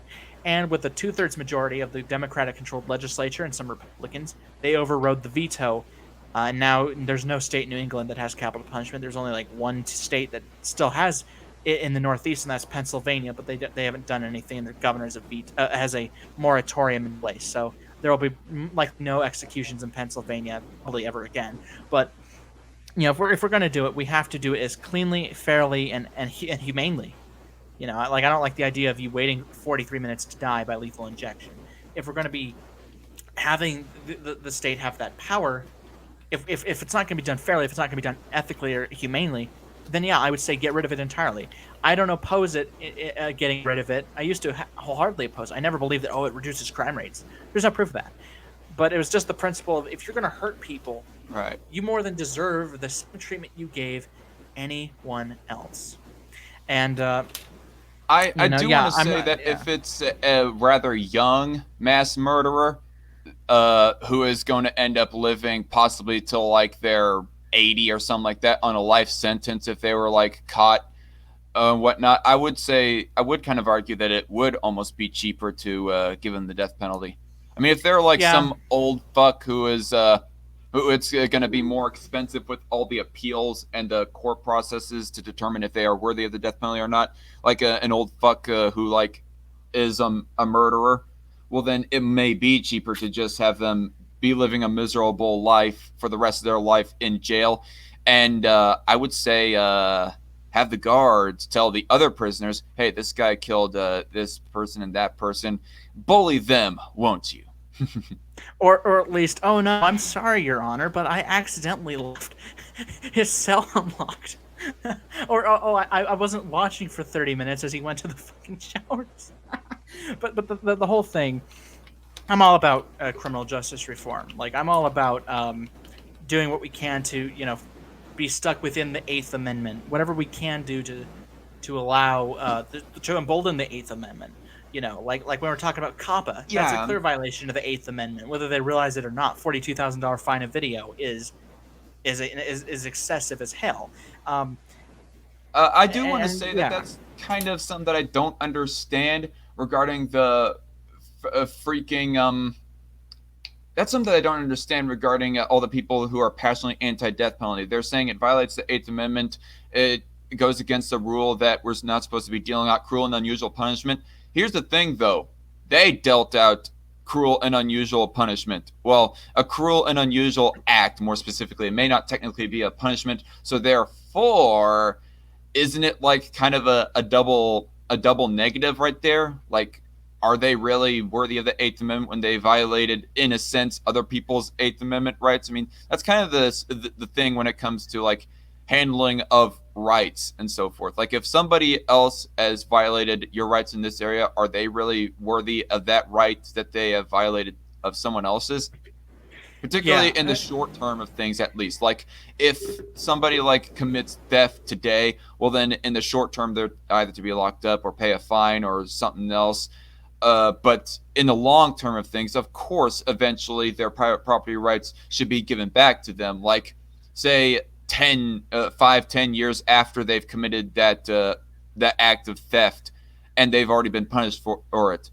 Of course, Yeah, it yeah, should of be course. immoral to rob them back 5 years after the act when they might have finally got their conscience back and thought, yeah, sorry, that theft was Yeah, wrong. yeah, and I don't agree with them not getting their rights back after they've paid their debt to society. Um, like if you're a murderer or a rapist, I see you as irreparably damaged, and I see you as incapable of getting back with society. Maybe, of course, there's exceptions, but generally, like if you're someone who's committed a crime like murder or rape, especially rape, there's no reforming you. You have proven that you are incapable of participating in society without hurting people. Um, Mhm. and my main strategy to combat crime, to be tough on crime, is legitimate crimes, not like, oh, someone dared smoke a leaf. No, that's not a crime. That's a good time, but that's not a crime. Uh, I'm all about Yep. targeting murderers and rapists and people who actually harm people. Um, I'm all about them getting punishment rather than anyone else, so that um, we actually combat real crimes, not crimes that hurt nobody. That all it did was hurt the feelings of these people who think that marijuana is a gateway drug. There's no proof of that. Um, that type of thing. Drugs are bad for your body. But if you want to hurt your body and you want to destroy it, please do so. Yeah, Natural selection and will help don't you. expect rehab. Yeah, That's kind. rehab is something you ought to pay for yourself. I've I always like said, that. I yeah, like that straw man that Melissa Carley kind of made of Julie Borowski when she was all like, "Shouldn't we be decriminalizing drugs?" And then Melissa Carley was all like, "I'm all fine for that, but don't expect there to be rehab. I'm against rehab and so forth." Like I heard, she yeah, she wasn't outright saying that Borowski is outright for that, but she was inadvertently going off of a straw man, even if it wasn't intentional. I heard that she. By the way, speaking of Melissa Carley, I heard she's now a communist. Like unironically, a communist, Hmm. which I find hilarious. I'm sorry. I did not hear Uh, about that one. I I mean, went to I saw that she had a Twitter, and I'm like, is that the same Melissa Carley we were arguing with last year? And she still has her maybe. channel on, but she doesn't have any videos, or she likes a bunch of anti-capitalist videos. But She's been liking a bunch of anti-capitalist videos. yeah, from what I saw, I don't know if she still has her liked videos playlist public, but from what I saw, they were unironically anti-capitalist. I'm sorry. There's some people I just Oh um yeah, I just found liking Bad Mouse Productions why communism is important. Or well, it's a. actually, well, okay, yeah. There's only one thing communism is important for, and it's for people to know why it sucks. Other than that, the only thing it's important for is if you're short on toilet paper and you have a bunch of books of Marx that aren't worth the paper they're printed on. there's actually a good use for them at that point. But uh, Maybe that's the reason as to why that she has privated all of her shit is because she's trying to go through a rebranding and a change of beliefs and so forth. And one could almost suspect that maybe that's the reason why uh, Rin Michaelis has been so inactive on YouTube as of recently, is because maybe she's going through some kind of reformation of her beliefs to become a socialist or something. yeah, um, Sad times. Too bad that we could not have taught her true. Uh, Too bad we couldn't have taught her libertarianism. wow, Darkon, you're Some being of the so sexist. You're trying to lecture a strong, independent woman. some I'm of the sorry. basic bitch principles about it, of how that It's speech and private property rights, how they intertwine with each other, and how they should be handled if they like go conflicting against one another. But since we mentioned that issue, I guess that'll be like a good segue for us to talk about speech on the internet, if you don't mind. go for it. All right. So, close that down. What was I going to say? How am I going to frame this? So, you're against an internet bill of rights. You've stated that plenty of times, obviously. of course.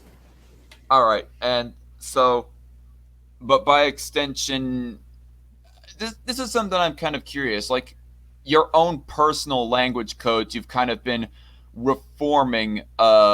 your beliefs a bit. Like you used to like. I remember like in the old days, you used to refer to people like the Milo Stewarts and the Riley Dennises of the world tranny faggots and whatnot. Now you've become sort of more good cop than bad cop nowadays.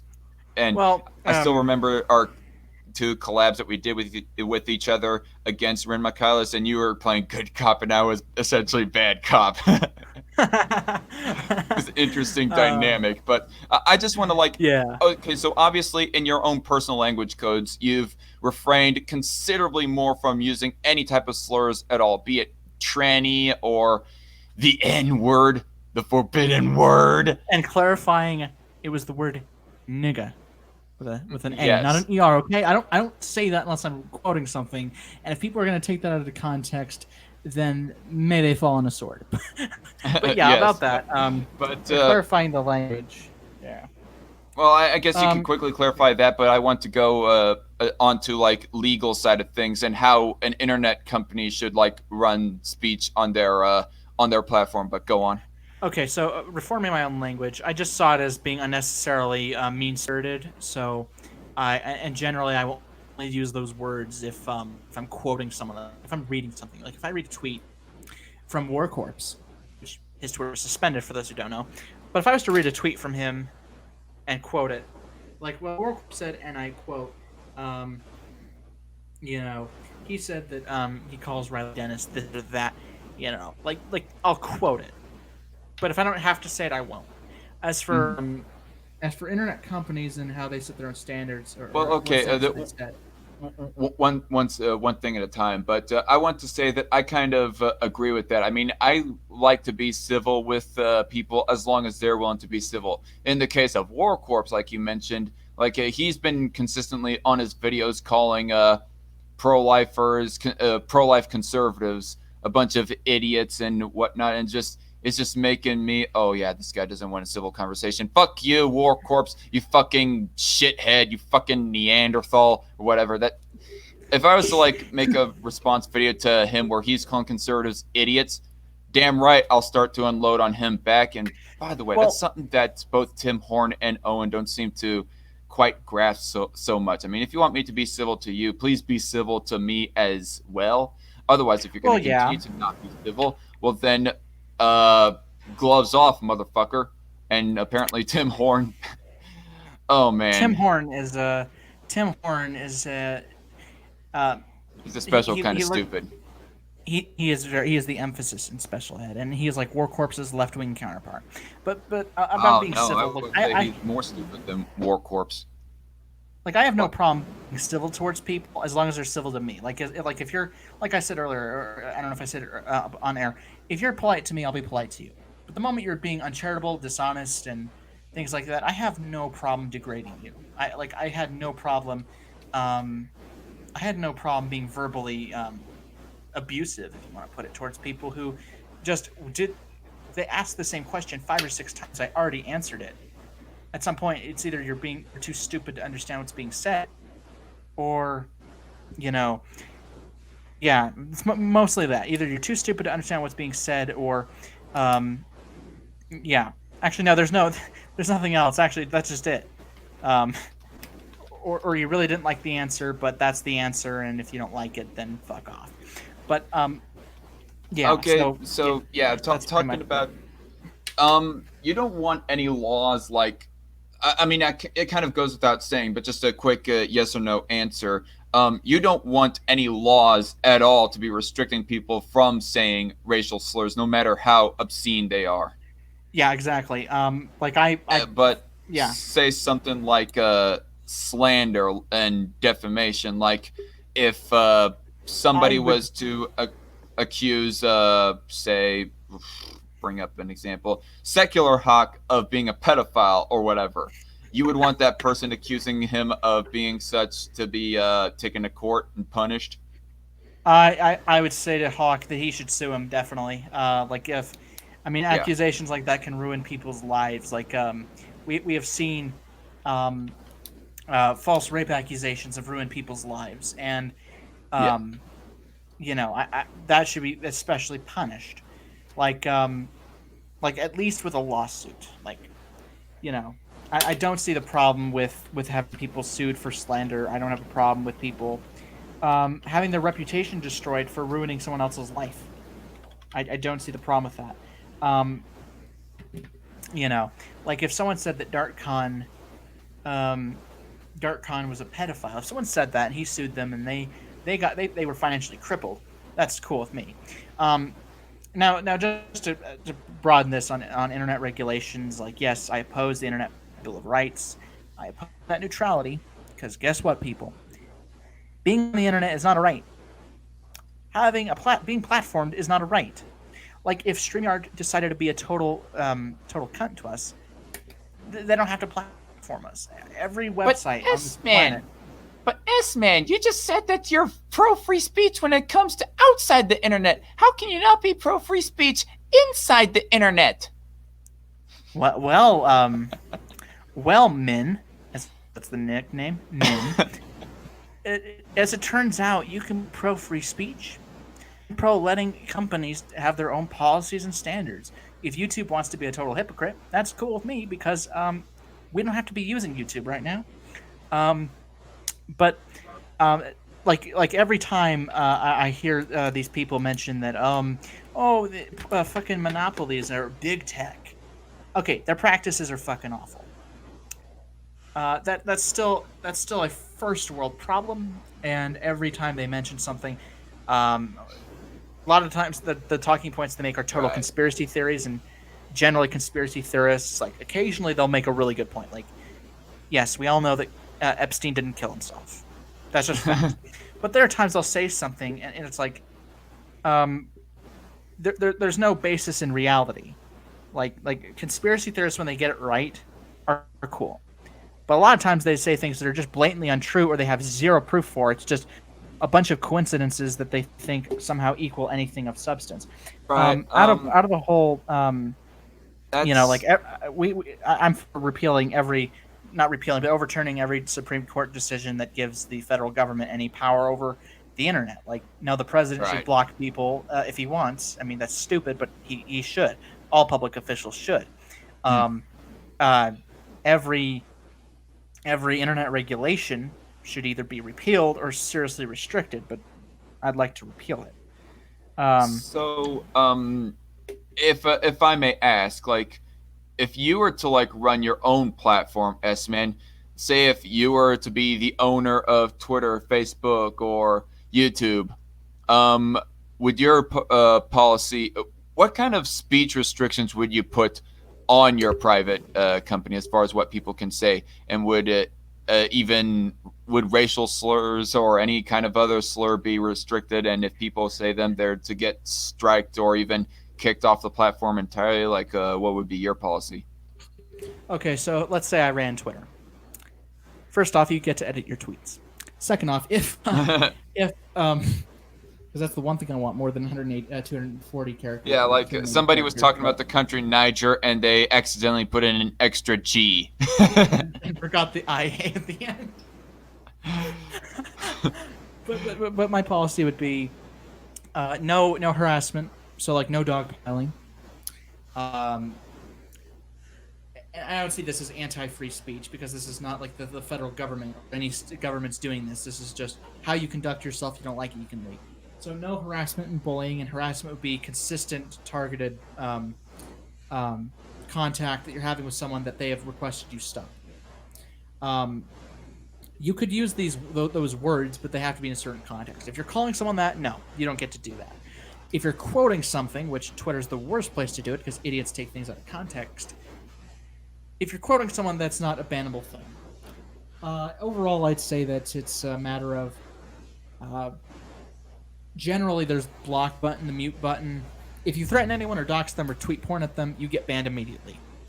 If you tell someone to kill yourself, you're suspended for like a week. That's what should happen. As I was rummaging through Twitter to find stuff to make a meme out of, I saw that someone we know they told you to kill yourself on the whole abortion topic.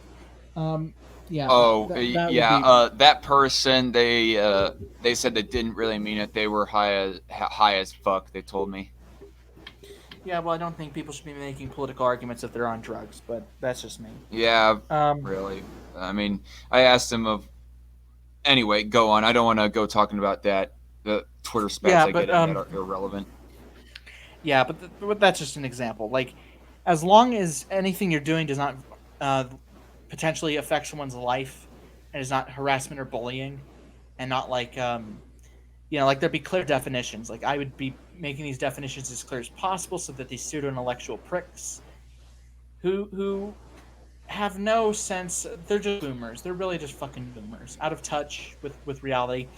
So these people couldn't make these bullshit claims that you're pro censorship. No, I'm not. But as long as you don't threaten people, you don't dox them, you don't slander them, we're cool. But All yeah, right. that's my general internet policy. I don't know if I'd want to run an internet company like a social media platform because So the I federal do want government would regulate that to death. I do want to say that we're kind of going a little bit long. Um, obviously, we're at the 2 hour 10 minute mark, but hey, as S Man speaks, everybody, I always have a long conversation to bounce off of him with that we can go on forever about talking about Hey, don't politics. feel too bad. I had a 6 hour stream talking about politics, and we had time for ANCAP memes. So that 6 hours was time well spent. Was that the first interview that you done with Lapis? Yeah, uh, it was plenty fun. I mean, who knew that ANCAP memes can unite the left and the right? There was the 8 hour stream of where you were like hosting a debate between Sinister D Boy, Humane Mind versus Cold of Ham. And was there Yeah, we were more people talking that about. joined on there as well? I cannot remember, but a bunch of us were debating and discussing stuff. Some was just basic principles of how to raise your kids and how we are as human Hmm. beings with our personalities. And then when Ham joined, of course, that's where the debate got started with all these domestic policies he wanted. And all of us are like, yeah, well, they were all like, that's unaffordable. I was just having my dinner because I was tired. But yeah, He can turn shit political. Well, not quite as bad as Owen, but you know. are you saying that's a challenge.com? No, what I challenge Owen to do is to lighten up and actually have fun. That's my challenge to him. But don't you know that being on the left means you can't have fun? I mean, if you do, you're not a true leftist. You're just a centrist neoliberal. And by the way, Well, I know anyway. there are mutuals of ours who call everyone neoliberal. Fucking stop, please. That's just not honest. But yeah, Yeah. anything else you got? Yeah, I have one last question, and it's pretty much the last one. Political commentary. Like, this has been kind of something that has rose up with, as far as your beliefs go, within this year. That you think that, I mean, obviously, if you cannot like sustain yourself off of YouTube, it is not a job. I mean, I wouldn't even like call YouTube itself the job. It's what you're doing on YouTube. YouTube is just the medium that you use, just the platform that you use for your actual job. Kind of in the same way of a cooking show during the cable TV era. That was their job, was being a professional chef to show people recipes, so forth, like the Gordon Ramsays of the world. um, but in this case, we're talking about like political commentators using YouTube as their medium. And so, and I also heard you like, I was catching up on getting caught up on some episodes of S Man Live. And on one of them, you were talking about Steven Crowder, and you said that you hope that you think that Steven Crowder has a job outside of YouTube, has a real job, quote unquote. And if he didn't, you say that you at least hope so. And so my question to you is: political commentating a real job? If somebody can like make a sustainable income off of it, no matter what the platform is. If it's Jesus, if it's a sustainable income, then I'd say yeah, that's a job. Um, and I'll say this: if it actually provides a benefit for people, if it's a job that people actually benefit from, like the people you're quote unquote serving, all right, that's a job. But my main threshold to say it's not a job is if it's not sustainable, or if it's a job that's a government provided job, like a jobs guarantee. You just dig a ditch, take out the dirt, put it back in, you get $15. Yeah, that's not a job. like as long as it's a job that benefits the people that are like you are providing a service to, then I'd say okay, that's a job.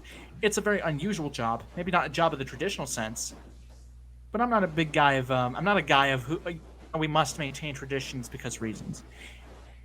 Some okay, fine, but I'm not an absolutist. But yes, I would say it's a job if it's providing a benefit to people, um, and if it's a sustainable income. If it's not, then um, is that there are jobs where you don't know if you're going to keep the job. But I'd say that still provides a more sustainable income than YouTube or any other service. So regardless of the service, yes, um, as long as it provides a real benefit. I mean, the definition of real benefit in my mind is um, if it's something that people can voluntarily fund, and this is something they're willing to fund. Because if you're not willing to, if it's not something that you find beneficial, you're not going to voluntarily fund it. And yeah, we taxpayers have to involuntarily fund a lot of stuff that is absolute bile. So yeah, I hope that answers that question. Yep. All right. So to clarify to everybody, S-Man does think political commentating is a job. Um, I mean, the issue that was originally brought up that kind of brought this subject up in the first place was that we were talking about Sargon of Akkad, him losing his Patreon, and talking about, and that's what the whole YouTube is not a real job thing got brought up. But I mean, I think that people should diverse. If they're going to be doing political commentary or even like using YouTube as like a starter for their career or whatever in political commentating or becoming a professional entertainer of sorts, kind of like how Markiplier is, then I think that you should at least diverse, like give yourself many different avenues to where that you can sustain yourself. Like, don't put all your eggs in one basket. In other words, if you're going to put all your eggs in the basket of YouTube and Patreon, well, then you're more easily and likely going to get fucked. I mean, but if you have like Subscribestar or even your own website to where that people can like donate to you or even subscribe to you, well, then Yeah. all the better. I mean, if you're going to like diverse out to BitChute or Twitch on top of YouTube, well, then that's a smart idea too. That's Yeah. all that I have to say about that. Um, I think that's where we're going to wrap it up, though, folks. S-Man, do you have anything to say before we leave here? Um. Yeah. Well, first off, thanks for having the chat. And thanks to everyone who watched. And especially, I'm glad to have the stream so I don't have to hear these people who are politically illiterate, mostly Trump supporters, but some people on the left too. Neither side But of the the reason political... why I didn't watch this stream is because it's too damn long.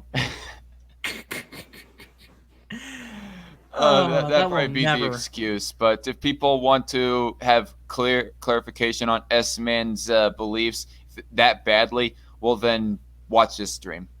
Yeah. Yeah, so thanks for having me on, and thanks to everyone who watched, and for those who are going to blatantly accuse me of things that aren't true and say that this is something I believe and they have the ability to watch the stream and they don't, well, I hope that I hope if you live in the Midwest, I hope the tariffs hit you especially hard. So Hey, yeah. hey, you motherfucker! I live in the Midwest.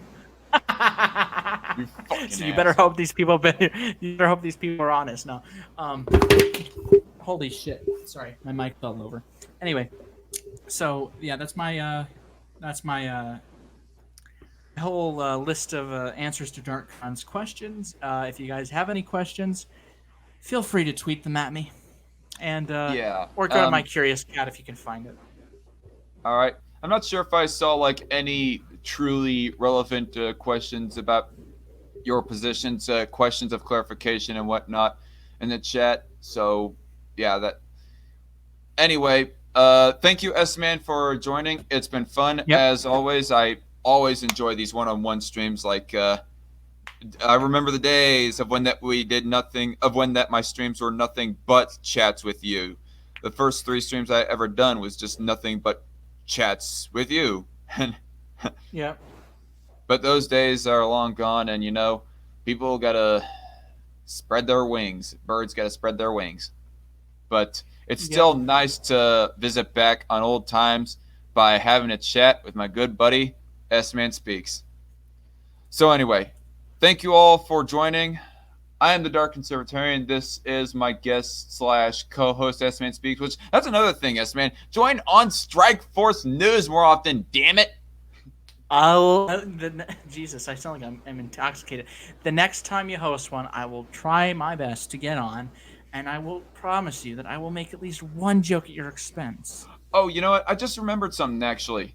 Abortion. Very quickly. What's your changing position on that? I completely forgot that. I can't believe it. I did. It's fine.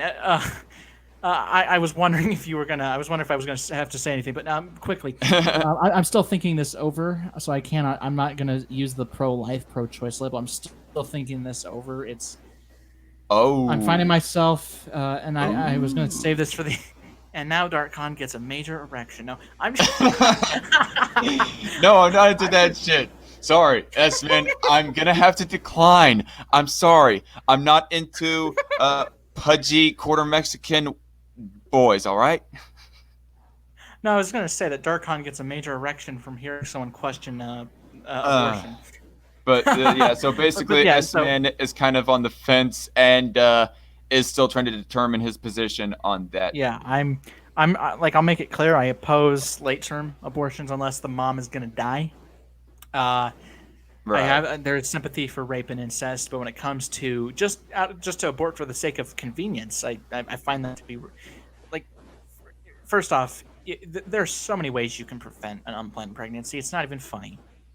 Mm-hmm. Also, let's see. There are multiple alternatives to abortion that are realistic and within reach. And